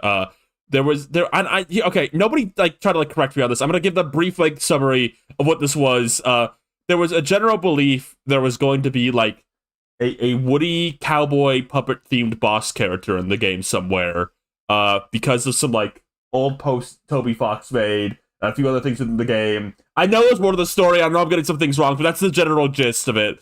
So this became like a giant like Deltarune fan hallucination moment about this like hypothetical Woody boss character and like Woody Toy Story character, like Woody boss character. So I think it's funny. The culmination of that was a yellow gay cowboy who tries to kill himself. Yeah. What does it say about Woody? You're right. Brandon now Woody's no yellow belly. He's a brave soldier. That's true. Yeah, green, yellow, blue. Yeah, those are really great. Blue is so sweet and adorable. I like blue a lot. Yeah, they're very comforting. I love seeing Blue come around and dance. And the yaoi between him and Yellow is beautiful. It was very cute. Also, shout out to Seth. We love a double D type character. Oh my god! When I saw Seth the first time, I like my only frame of reference to like what Seth could have looked like was Pacello Knowledge. I just saw that and played there like, holy shit, Toby finally did it. He made his own Pacello Knowledge. I was expecting Apple Girlington. Oh yeah, Pacello Knowledge. And then later I learned like Seth is based on the character named Seth from like an RPG. Like, oh my god. Yeah. This game, there's a lot of like nerd characters in this game. I guess, yeah. I guess you write what you know, right? Yeah. Oh, you know what I'll say? I have another criticism. I didn't like Aqua's fight. I got pissed off. Some of those swords were like, how was I supposed to dodge this? Say the character was a little tired. I felt like I've seen like, I'm a crazy kid and I'm gonna stab you with a knife. I feel like I've seen that before. I feel like, isn't there like a Has Been Hotel character basically? Don't say that. You've ruined the whole thing for me. Everyone on Blue Sky right now with their Aqua icons. You just ruined the whole character. And shame to change it because it's too similar to a Has Been Hotel character. No, you're right though. No. That's They even have like the one eye thing. Don't put it on screen. God dang it! You're right. You under. No, That's. I'm gonna say someone's gonna make like a picture like it's top is Aqua. It's like, oh, anytime Aqua, and then bottom it's like the Hats and Hotel characters. Like, hello, HR. Oh yeah, okay. No, that's how it'll make it. There's gonna be a meme to validate my preconceived notion about this. I'm so sorry, chat. No, I actually really like Aqua because I was gonna bring this up. I like how she's like animated. Like I like how she's always spinning and jumping around. It feels like an exaggerated. I like how this game writes children as like weird, energetic, like Right. goofballs. Mhm. Like Lancer too is another character that's just kind of like. I don't Like know. a He's weird- just always kind of playing. They don't have like a strong sense of like moral alignment because they're just kind of they don't really know Right. everything, so they're just kind of like playing around. Yeah. And I like the ways they depict that. I liked how it didn't feel too much like, oh, this is just like Lancer again for me Yeah. personally. Yes. Like this is the kid Lancer would play with. Yes. It's so funny that like looking at Aqua, it's like wow, this is like another accumulation of like Toby's appreciation for like Toho, because there's like several different Toho characters you could compare Aqua to, like the fairies, Saki is nice, or the playfulness of like Koshi. I remember seeing like a comic where someone drew like Lancer and Aqua like looking at iPads, and then Lancer just eats his boogers in the quick succession, and she's like, "I saw that." It's so Clarence. She's very Clarence. Right. Oh, okay. I'm sorry. I'm sorry, chat. I'm It's sorry. okay. I think I also was I don't want to say projecting, but I think I was letting my frustration at that fight with her affect me, affecting my like. I have personal beef with this character because I was like, this is a mini boss. This isn't even the final boss. I had to like. You're literally get up and beefing go with a do child right something. now. You're like Literally. you're like a grumpy old neighbor character. I am. There should be like that Aqua and her knives. There's like a Mr. Wilson character who lives in the house next door. Oh, they should like Always getting knives in his the head. old withering flower character. Like, Seth and Aqua, I'll get you one of these days. Well, that character Yeah. type that like Dennis the Menace's neighbor or whatever, classic grumpy old man, but I feel like when you're reading those or watching that, you're supposed to kind of be like, he's so grumpy, you should just let them have fun, but you're still supposed to react like that to him being actively stabbed. Yes. I wanted to say I also like. So I have the talking stick. It's my turn now. Go. Your turn. Can I say something? I wanted to say I never got to answer mine. I like Green. Yeah, Green Oh, is yes, pretty good. Green is really I fun. love Green. They're so chill. They never say anything, but they're always so kind, fun to hang out with. They're such an definitely like such a beautiful sprite to look at, like the hunchback. Yeah, with the they're sweet so eyes, cute. the friendly And they face. help us. They're very helpful. They're always there to help. I think the gag that like they're like they don't really care that much about like the greater plan here. Like they kind of just like you too much to like do anything about it. It's pretty funny. Like Yeah. even during the boss fight, like they don't really attack you. They're just helping Orange kind of like feel better about themselves. Yeah. Uh, Orange is so funny. Like I was wondering, like, what is Orange? Why do they look like that in the shadows? And they probably like it's a little mouse. I have two more things. I'm the mouse. I have two more things to ask about before. I think my mouse just died. That's funny. I have two more things to ask about before we may wrap up a little bit. Lou wants to know: do you think the Floridians were Asgore's weed stash? I don't know. They're freaks for a reason. Huh. do you think he's a toker? I don't Is that know. confirmed? He's an edibles guy. Yeah. Okay. I don't know. There's something that the Floridians are really funny because apparently pre-chapter people thought like, oh, they're so cute and sweet, and then the chapter happens and like, these guys are fucking freaks. Like waggles my fucking tail. I want a gamer girlfriend or boyfriend. They're just saying shit, and then like drawing like, that illustration of like flowery. Like, oh yeah, here's flowery in the boob window. Also, I think the dynamic between Seth and Aqua is really cute. Like older sibling and kid sister. Also, I think the conversation you get to have with like the flowers is very sweet. What's really like makes me laugh, like Aqua asking Seth, "Are you a boy or a girl?" And Seth like, "Oh, I'm none of those." That's exactly like what my niece did to me one day. Your niece? Yeah, she asks, Are you a boy or girl? Are She you a clocked boy me. or a girl? She I've like, gotten- clocked me, like, you sound like a boy, but you look like a girl. I was like, well, like that is such a little kid thing to do. They love they're asking that. Yeah. Yeah, they're capable of clocking you with no like prejudice behind it. Yeah. And then Seep, I want to ask you specifically something before we wrap Me. up.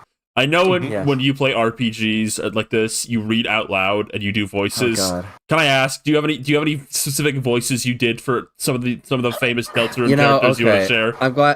I guess I'm glad this came up because I feel like I've been prompted on some kind of public forum to do a Rousey voice. And I was like, I don't know. Rosa probably asked you. That sounds about right. Yes, Rosa definitely asked me. It was definitely Rosa. I've landed on. I've got a couple. Okay. I've got a. I feel like Rousey would be like a little British boy, Oh, or like, or kind of like, honestly, a little Pym like. Okay. Oh, it's okay. Don't worry. I'm sure everything will be very great in the end. Like something like that. Yeah. Just like. Can you give us like I don't mind being the princess? Like give us like one of that. Oh, I don't mind being the princess. I hate that. Stop that. Can you do a New Zealand voice? Come on. Can I do what? A New Zealand accent. I don't know. I don't know if I can do that. I've done Australian. I've done British. New Zealand is New that's Zealand, just a little trickier. I gotta practice. you need that to one. just nasalize the hell out of your E sounds, and like E becomes I. Or no, other way around. I'm big. Yeah. Big. I gotta talk like Taika Waititi. We got I'm, got a big I'm project. Yeah, I don't know. Oh I have my to god, that's speak perfect. really That's actually perfect. quickly. It's not Because- perfect, but it's. No. You It's talking a good. about you talking about Ralsei being little British reminded me of that The Onion article that's like McDonald's is releasing a new Fig and Ladyfinger McFlurry for fancy little boys who desire a treat. And I had to go find it. That article has been taken down. I found an r/The Onion like post of it, but for some reason, when I click the link to it, it's pictures of meat. What? What happened? What happened to the And fancy little I click on boys? it. It's a 404. Why are they like? It's an ad for like a Japanese meat restaurant. Oh, Oh my this god. is on. This is a clickhole link. Is clickhole still a thing? Did the click hole? You need to link that to the chat. They're gonna go crazy for this. Well, you can't read the article anymore. It's gone. It's a Japanese just meat the restaurant. I meat know. images. I know. The Onion article forwarding into a meat advertisement is insane because let's not forget the hometown butcher. What? The what? Hometown butcher. So there's an NPC, normal NPC, that's the name. That's like looks like a weird bird. That was like a goner from Undertale. Oh, yes. When you talk to them, they're selling onion takoyaki for 2 gold. But it's a clickhole article. And they say, "Oh no, wait, it's not 2 gold. My bad. What are you trying to explain? It's free." There's a serial Onion- killer remember related to Onion-san? onions. No, remember Onion-san? Yeah. Oh, okay. So you should have led with that. Oh my god! I thought you were talking to a real life guy. No. You gotta lead with like, oh, there's like a thing of Deltarune like this. Like, She did say that. Also, She did shout out say to that. Sako and Chips for clucking what was I referencing, which is Rousey addresses the allegation where Rousey. I mean, yeah, has, you like, bring a that New up Zealand I think you bring that up I love every time you talk about a Rousey voice. Like, and you're just trying to. I can't just do that. I can't just copy someone else's thing. I've got to do my own thing. I'm British. I'm from the British Isles. I don't know where you do the British Hello, Rouse Chris is and- kind of and gross. Susie. No, oh, hello. I'm sorry you don't like my voice. I can do a different one for you if you'd like. Rosa thinks trans British people can't be transgender girls. Whoa, that's true. She does But think Rousey that. can't sound like them. Wait, what about? Oh, goodness. See, someone asked earlier. Can you? Do you have like a birdly? Do you have like somebody really wanted to hear like your potential birdly? Yes. Oh, oh God, what does he say? He has so many funny things he said. Something like "Hello, dear Susan," something like that. I don't know. Wait, let me see if I like save. Ah! Hold on. Sorry. Let me go through all my down through screen caps. Let me see if I screen capped anything crazy he said, because he has like funny. He says something like, "By the way, I like that he's implicitly, perhaps bisexual." Or at least He's implicitly perhaps bisexual. like he doesn't see he kind of seems like he'd be into like getting Chris's affection as much as Noelle and Susie's. Okay, wait. Birdley's the kind of guy who'd refer to himself as hetero-flexible. True. He'll go for the No! non-binies. Birdly is kind and respected. He respects everyone's You can be kind boundaries. and He's just hetero-flexible. He's just That's stupid. like, he's literally a cringe No, he's lord. fine with Okay? calling him. Birdly's fine with calling himself bisexual. Someone Yeah, give me- he can. No, yeah, he can. He probably used his Tumblr still. I'm looking for a I think he femboy could have. I think he'd boyfriend. have a hetero-flexible phase. I see him as the type. Birdly won't He's- say that. Do you realize how embarrassing of a character he is in this game? You can give him I a little know. more. You can add a little more He on will top. embarrass It's okay. himself and then be really chill as fuck afterwards. He gives Queen Yeah, a we're giant bust still in- statue we're of still himself. in like middle school in this game. I Still know, in high I know, school. with nipples. He gives Queen a giant gold statue of himself wearing Crocs and an underwear that says IQ with nipples, and you think he'd be above calling himself hetero-flexible? She just really, really wishes. I just have a little bit more respect for the kid. I mean, I know the kid's kind of stupid. He's No, gonna. the kid's stupid. He'll read some queer theory in a few years. It's okay. Oh, most No, he interesting. understands queer theory. He understands queer theory because he understands already. You know, he knows some of it because we saw in the Yeah. chapter. He's like, "Oh, you two are on a date. Oh, I'm sorry to You are disturb you. Come on, Chris, so- let's go." You're He's holding on good. to You're gripping this so tight. Rosa, what do you think? Rosa, what do you think about this tweet? I'm gonna put it on screen right now.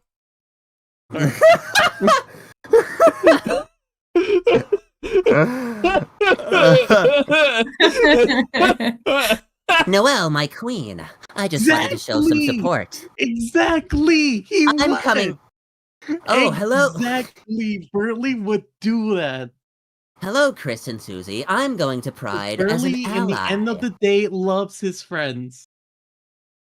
A performative het. He'd force No. himself to be attracted to women. Of course, you know, I'm attending Pride as an ally. He'd say something like that. Is that your birdly? Is that you giving your birdly? That's kind of my birthday. It's kind of a... Oh, he's kind of nerdy, but kind of confident. Like he's putting on a voice. So, like, oh, he's Yeah. got theatrics. He's kind of like theater kid-esque. Okay. I think somebody Right, says exactly. in chat, I don't get the hate towards Birdley. I think a big problem is that he falls into a pretty well-known character archetype of like overconfident, flirty nerd that in so many other pieces of media that eventually gets to like genuinely being a really shitty person. Like And I think Sheldon it's from just Teenage Robot. exactly, and it's just kind of turns into or like I can't think of any more. But yeah, there's so many characters who are like this. But I think it's just like people. It's almost like, oh, I know where this is going. It's like we don't. And I think because enough time has passed for people to be like, oh, no, it's not like 100% confirmed he's going to do this. And I think just because the Deltarune games are meant to kind of be like, oh, change your perception on things. You know, Noelle's like not such, you know, not super happy. And no one's really happy in the role they're put in. I feel like it's like they're not going to make Birdley be like, oh, you aren't going to date me? I'm going to kick your ass. Like, no, it's not going to be like Yeah, that. a lot of it's Like, like he was just stupid thinking everyone wanted to date him. It's like he's Yeah, a just lot- stupid. I think a He's lot just of it a is kid. played. A lot of it is played for laughs in a way where it's like self-aware of Mhm. those tropes, so it's just leaning into them in And like, such a like ridiculous way. But it's like not actually mhm. like the other characters aren't like that bothered by. Like he doesn't hold Yeah. power over them at all. Mhm. And another thing is which I just think like helps. like a majority of the cast are just like dumb kids in the end of the day. They're always Yeah. doing Yeah. something dumb. Such Jerry is soon to my ears. Oh, what a terrible quote. Yeah, he does say that. I mean, he does suck a little. I mean, I love him, but he does. Yeah. It's funny that he sucks, though. It's funny that he sucks, but I don't think he's like a bad person. I think that's because Chris loves being compared to a dog. Isn't that? No, you don't have to be like defensive of it. It's funny that he sucks. You can say that. You can say that it's funny that he sucks. You're talking about Berkeley like you're his mom right now. So, thanks, Niall. Listen. We can make fun of Burley, but we have to. We can't mischaracterize him. We can't. Listen, we have to be careful. We have to tread carefully. We do have to be fair. Also, I don't think the Deltarune cast is like 13. I think they're like in their last year of high school. He is a little fail. Yeah, he's like pushing 18. It's cool. Early can and will vote in the next election. He will. You have to be ready.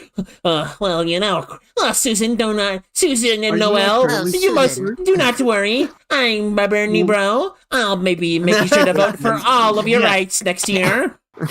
In case you're wondering, I am with her. Yes, this game does appeal to me as like a Yuri fan and a Yaoi fan. It's really got it all. Yeah. Okay, hold on. During the festival, who did you send up to Burger Pants to talk to Burger Chance?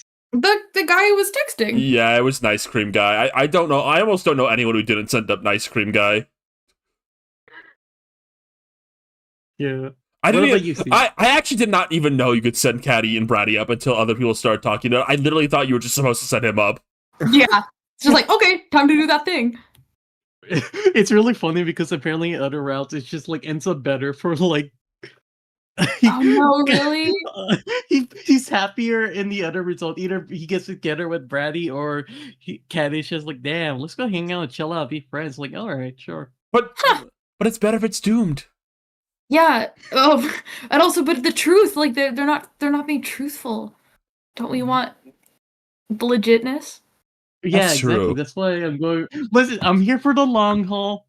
I'm here for the long haul because also, yes, Bratty and Caddy they become friends after like that blowout. I'm holding out for Yowie. See, can I ask one more? Do you have any flower voices you're proud of in particular? I feel like you have to have a good one for one of them at least. It's just because this is a voice I think I like doing. I think I have a good cowboy voice. Okay, all right. I don't know. He's like, shoot. I'm trying. Do I have any screencaps of his quotes? Hold on. What does he say? Hold on. Wait. Where's my? Here it is. That's my boyfriend. I don't know. I'm tied down to this big old trambampoline. I imagine he has like that kind of just cowboy voice. Yes. Like, whoa there, whoa, let's mosey on over, that kind of thing. Yeah. I'm a darn criminal. The way he quavers his voice like he's a sheep. Yeah. I'm a darn criminal. Either he'd sound like that or just like Tom Hanks. It's just Tom Hanks, yeah. But doing the David Pumpkins voice. Can we also mention Transfem Rousey most likely happening? Yeah, even more. Yeah, that was one of those things where like I thought it was like, okay, like if you're like queer, maybe like you'll pick up on like things like that and like it won't be like part of the story. But I don't know no more. I mean, I feel like they're really hammering home that Rousey is okay with the concept of like Rousey maybe wants to be like not what they are right now. I don't know. Uh-huh. They literally changed their pronouns by the end of that chapter. Yes, that is true. I think that's true. Like if you look in like Rousey's bio after like Flowery tells them like, oh, you could be whatever you want to be if you feel like it. I think Rousey's like in-game text bio says like they instead of some like him now or something. Really? And Rousey did put on like that pink princess dress, which you miss out on the cutscene if you save Starwalker. I love you, Starwalker, but get out of my way.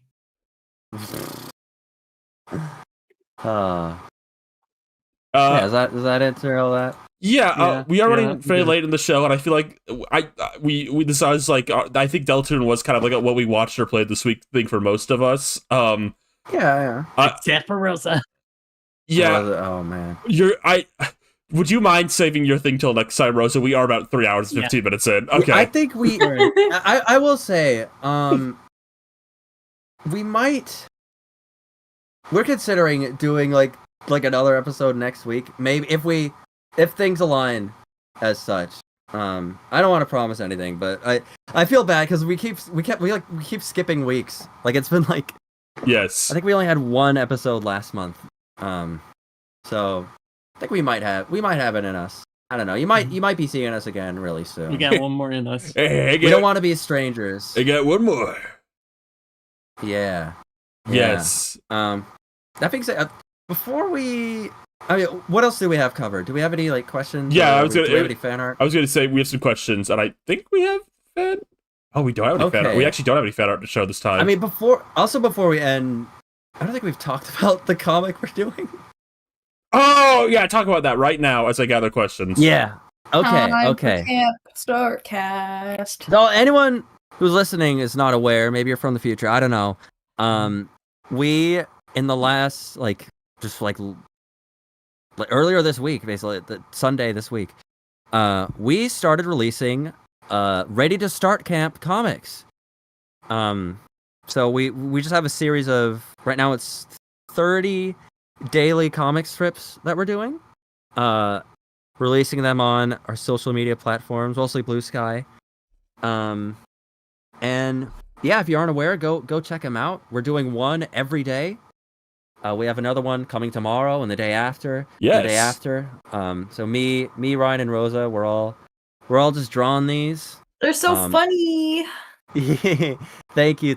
Yes, it's based on a discussion we had in a recent episode where we kind of contemplated the trope of characters in a cartoon having a backstory wherein they meet during summer camp.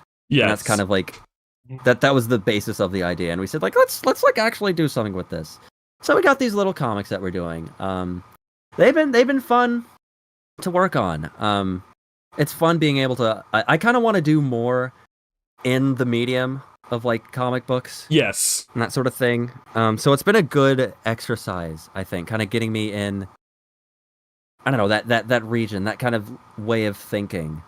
It's definitely the most we've committed to this kind of like daily comic type project thing. We've done a few of them during season 3 when we were in outer space. We did a few of those, and I always really I really like those. So yeah, it was fun to be able to put these together. So hope you're all enjoying it. We got plenty more to come. We'll be doing these till like the 25th of this month, I think. I think so. That's where we'll take us. So yeah, keep an eye out every day. We'll be doing more. Yeah. Got a good one tomorrow that I drew. Same way. I hope it ends the exact same way as Camp Laszlo, where they find out that the counselor was like an imposter the whole time. That'd be really funny. I think that would be pretty funny. Yeah. Yeah. I did like the fault there for that was bad. It was Here's a question from the Discord. We take questions in our Discord. If you're a channel member, you could join and have a great time and ask questions. This is from Kurtbot DX in the Discord. Which Simpsons character would have the best spin-off a la President Curtis or the Stewie Show? What best means here is subjective, by the way. Simpson. I mean, didn't they have a whole episode where they just... Yes. Right, I want to see the Officer Wiggums and Skinner spin-off. What was the Moe one? I don't remember. Just like Moe and Barney? What was he doing? I know he's doing something. I can't remember. I don't know if this is what you're referring to, but apparently they did an entire episode about the history of Moe's rag. We're not talking about Moe's rag. I don't know if the world needs a Moe's rag spinoff. I could be wrong though. I mean, okay. I feel like I know. There's like 1,000 characters in the show. There's like a lot of I think that's the thing with The Simpsons is that there's not really one obvious pick to do for this. Which is why like when they do these jokes, there's like all these different concepts for that. So I don't know. I don't really know if a Chief Wiggum's show, like a lot of those they did for jokes. I don't know if I'd stomach that. They could do like they could do the Delta Root thing. It's just like same character. They're like based on the same character, but different personalities in different roles. I mean, that's kind of what they do for like the Treehouse of Horror type stuff. And they've been doing a lot. They've been doing more of like their one-off kind of like film parody episodes that kind of do that similar sort of thing. Which I don't know why that's such a big thing with like Fox animated shows now. I feel like Bob's Burgers, Family Guy, and The Simpsons are all doing that kind of thing now, like really frequently. Yes. I wonder if Simpsons is like they've just been doing so many of these for so long. It's like at a certain point, like what you need to like let them like be able to do something else a little bit, like that team. Yeah. Or they're gonna go insane. A lot of them get more experimental, do more longer format. Probably it helps that like they're probably just getting asked to like, can you do like an hour-long Disney Plus special? And that's just kind of an easy thing to do. Just have like a self-contained story. I guess mine personally would be Mo. I just like Mo as a character, and I feel like he has a lot that you could explore. That they're kind of, I don't know. There are times where it feels like they're a little hesitant to do too much with him as a side character, but they're clearly like interested in him. But he still has to stay kind of in his box. Yes. You know. So I think it'd be interesting if they could have a show where they could explore him a little more, and he could kind of branch out like that. Someone in chat said this, and I think it's so funny. Apu is coming back in a big way. Apu the show teaser, like the idea, like they bring Apu back, but he's in his own show now. Like he's like they get a new actor for him. He's not the Quickie Mart anymore. He's his own cast of characters. Like Apu is back, but he's like not with the Simpsons gang anymore. Apu is back and he's completely unrecognizable. He has a new family. He has a new wife. He has Apu Jr. now. Yeah, he had too many babies before, so like they have to give him a new wife and kid or something. Yeah. Yeah, I think that's my answer though. My thought was like, who's like on The Simpsons that like you could kind of remove from the show to like go to their own spinoff that like that would like could handle their own show, but like if they left, it wouldn't affect the show in a major way. Like their presence being gone would not affect things that much. My stupid thought was like, let's do like the Bumblebee Man show. You know, I did enjoy that recent episode that they did where he's voiced by Homer's Latin American voice actor. Yes. So like, why the hell not? You could do that. You could have him as like the main character, but kind of frame it around like the entertainment and like celebrity side. Just make it in Spanish. You could do that too. Yeah. I'm thinking you could like have characters like Krusty could show up very easily, and like Rainier Wolfcastle, and however many other like celebrity type characters. Comic book guy would be like a recurring antagonist because he's like the troll. Who, like he's always dumping on like TV shows. They should like keep up like the gag of like Homer's like Spanish voice actor voicing him, and like Marge's like Spanish voice actor voice like his wife or something.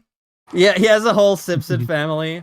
Then they're all like bees, voiced by the Simpsons dub actors. Yes, that'd be pretty good. Oh, Larry in the Afterlife, the show. Yeah, okay, have a show starring Larry in the Afterlife, and then you get to have all like the Simpsons like guest characters and celebrities who have died revived with the power of generative AI. Oh my god! I think that'd be really cool. Wait, would it be so cool? And like the Simpsons could add Zelda Williams about like Robin Williams in Simpson style in heaven. Robin Williams in Simpson heaven. It's me. So sorry that I died. You went so completely different. My mind was like that's Simpsons the Lost Tapes, and it starts with Larry in heaven finding the Lost Simpsons tapes.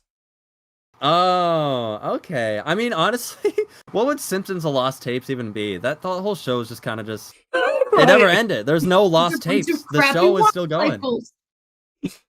Yeah. Maybe that's... Is that how the last episode's gonna end? Like, the VHS comes out and you find out Larry's been watching the show the whole time? Does he have a voice? What does he even sound like? I think he's probably just like a Harry Shearer, like, can you do this extra voice character?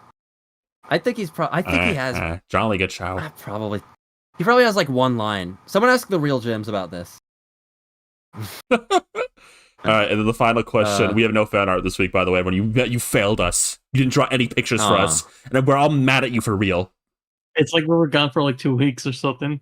We were gone for so long, and we didn't say anything, so you didn't draw any funny pictures based off it, and that's your fault, not ours. We better get a whole lot more. I bet we have room for fan art after this crazy episode. Yeah, we're gonna get a lot of fan art. I hope so with this sexual subject. Room for one more. This is a question from Fluffy in the Discord. I don't know if you've all heard about this. It's kind of a cute thing. I don't know if you've heard about it. Do you have any thoughts of the upcoming Adult Swim 25th anniversary special that's being kind of hosted by Robot Chicken?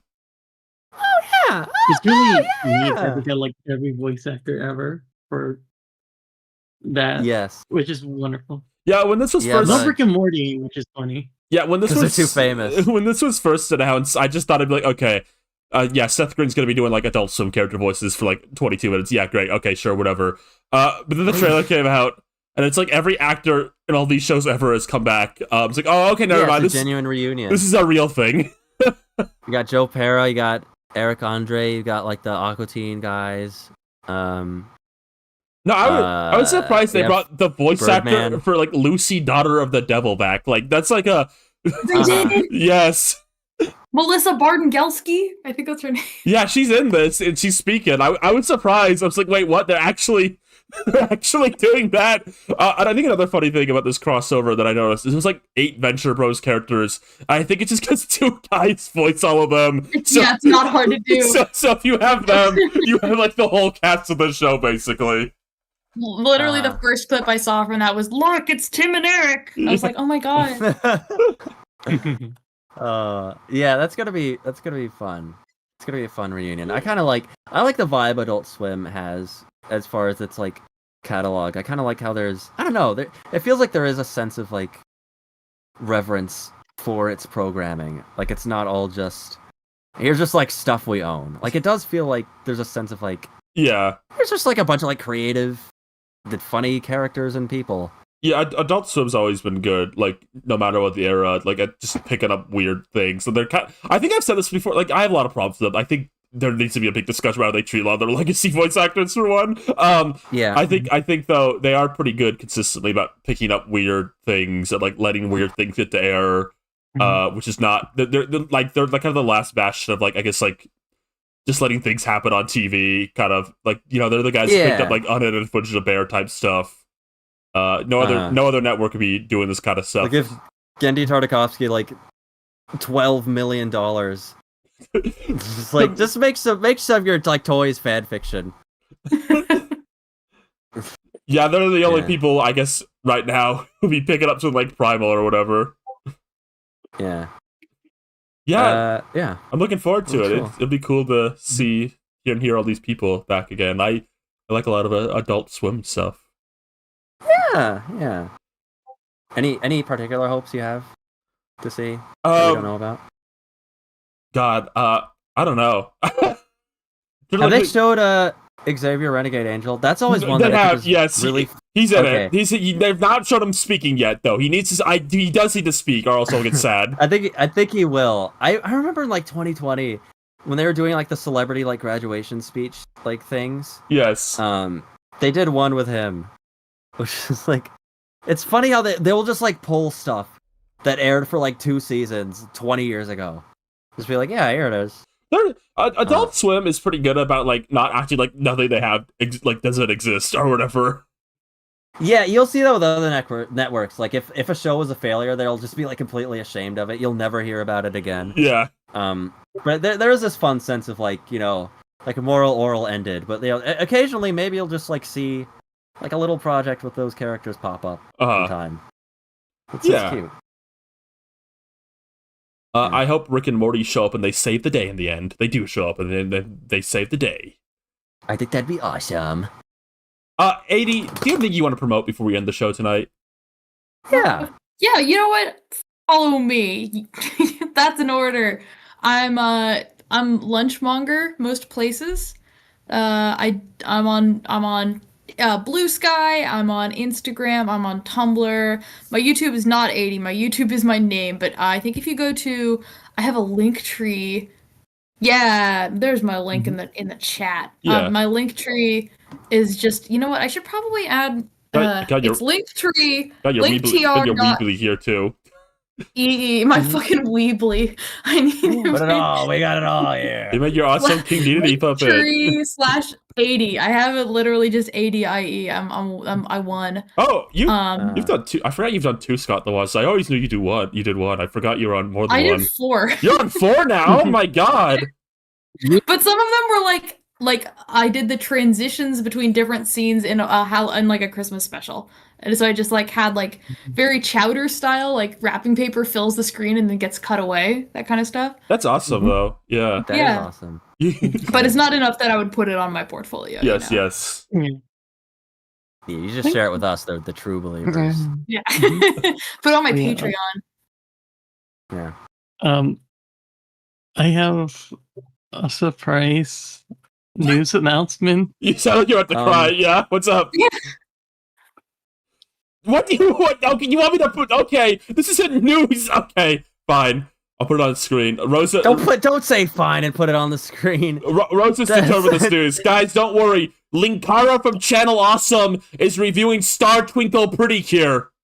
I didn't know he's still making videos. The goat is still at it. I didn't know he knew about Precure. Well, I mean, he does now. I'm so fucking scared. Well, I guess we all know what Rosa's gonna be doing tonight. I think No! you're gonna watch this video and you're gonna have like nightmares tonight. I think.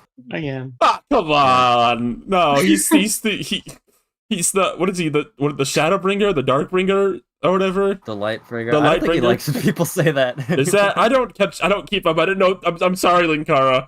I don't keep up with this okay. stuff. I thought his movie was kind of funny. with a big heart over like my heart when I said that. Yes. We're done for. Kara's gonna get us. Oh shucks. Hope you enjoyed the last episode of Ready to Start the Podcast, everybody. Yay! Thank Hopefully you we'll be so back much soon. for having me. Adie, it was such a joy having you We here. love you so much. Thank you, Great. Australians. Great guest. Oh, we forgot to even say that you also helped because this came out a year ago on cartoon. You were on the Startcast cartoon. You were. I mean, stop motion fire. shot. That is right. You fire. animated little fire. You made it like a whole set and everything. It was like that was crazy. That was you are crazy. You're out of your mind. Okay. Sick and twisted. You're great though. I'm like Love to that have you. episode of Gravity Falls where they're like the only the most sick and twisted person on Earth, a stop motion animator. Okay, before we sign off, Adie, I have to know what's next on your list on your catalog of like terrible, obscure like cartoons. That's a really good question. Terrible, obscure. Well, the thing is, you gotta let them find you. Okay, that's true. That is true. Is but that let how me it usually happens? Yeah. But let me see. I actually have some garbage on my Letterboxd watch list. Okay. Oh wait, no, all these look good. oh, what a shame. Shucks. Yeah, I'd really have to let it find me, and usually that is just by opening Tubi and seeing what they got. Oh, I have some no, that's not bad though. You know what? Yeah, I'm sorry. It's like asking me to tell you my next idea. It's like, I don't know, I haven't had it yet. That is true. Your next creative spark. Right. I don't know why I have a German children's film with 2 reviews on here, but yeah, here it'll be eine vollkommen erlungene Geschichte. Why is this on my list? Do not make her put the Cheshire Cat on her list. That's that's heinous. We gotta end this damn show. Yeah, we gotta get out of here. Cut us running to the screen. Thank you for watching.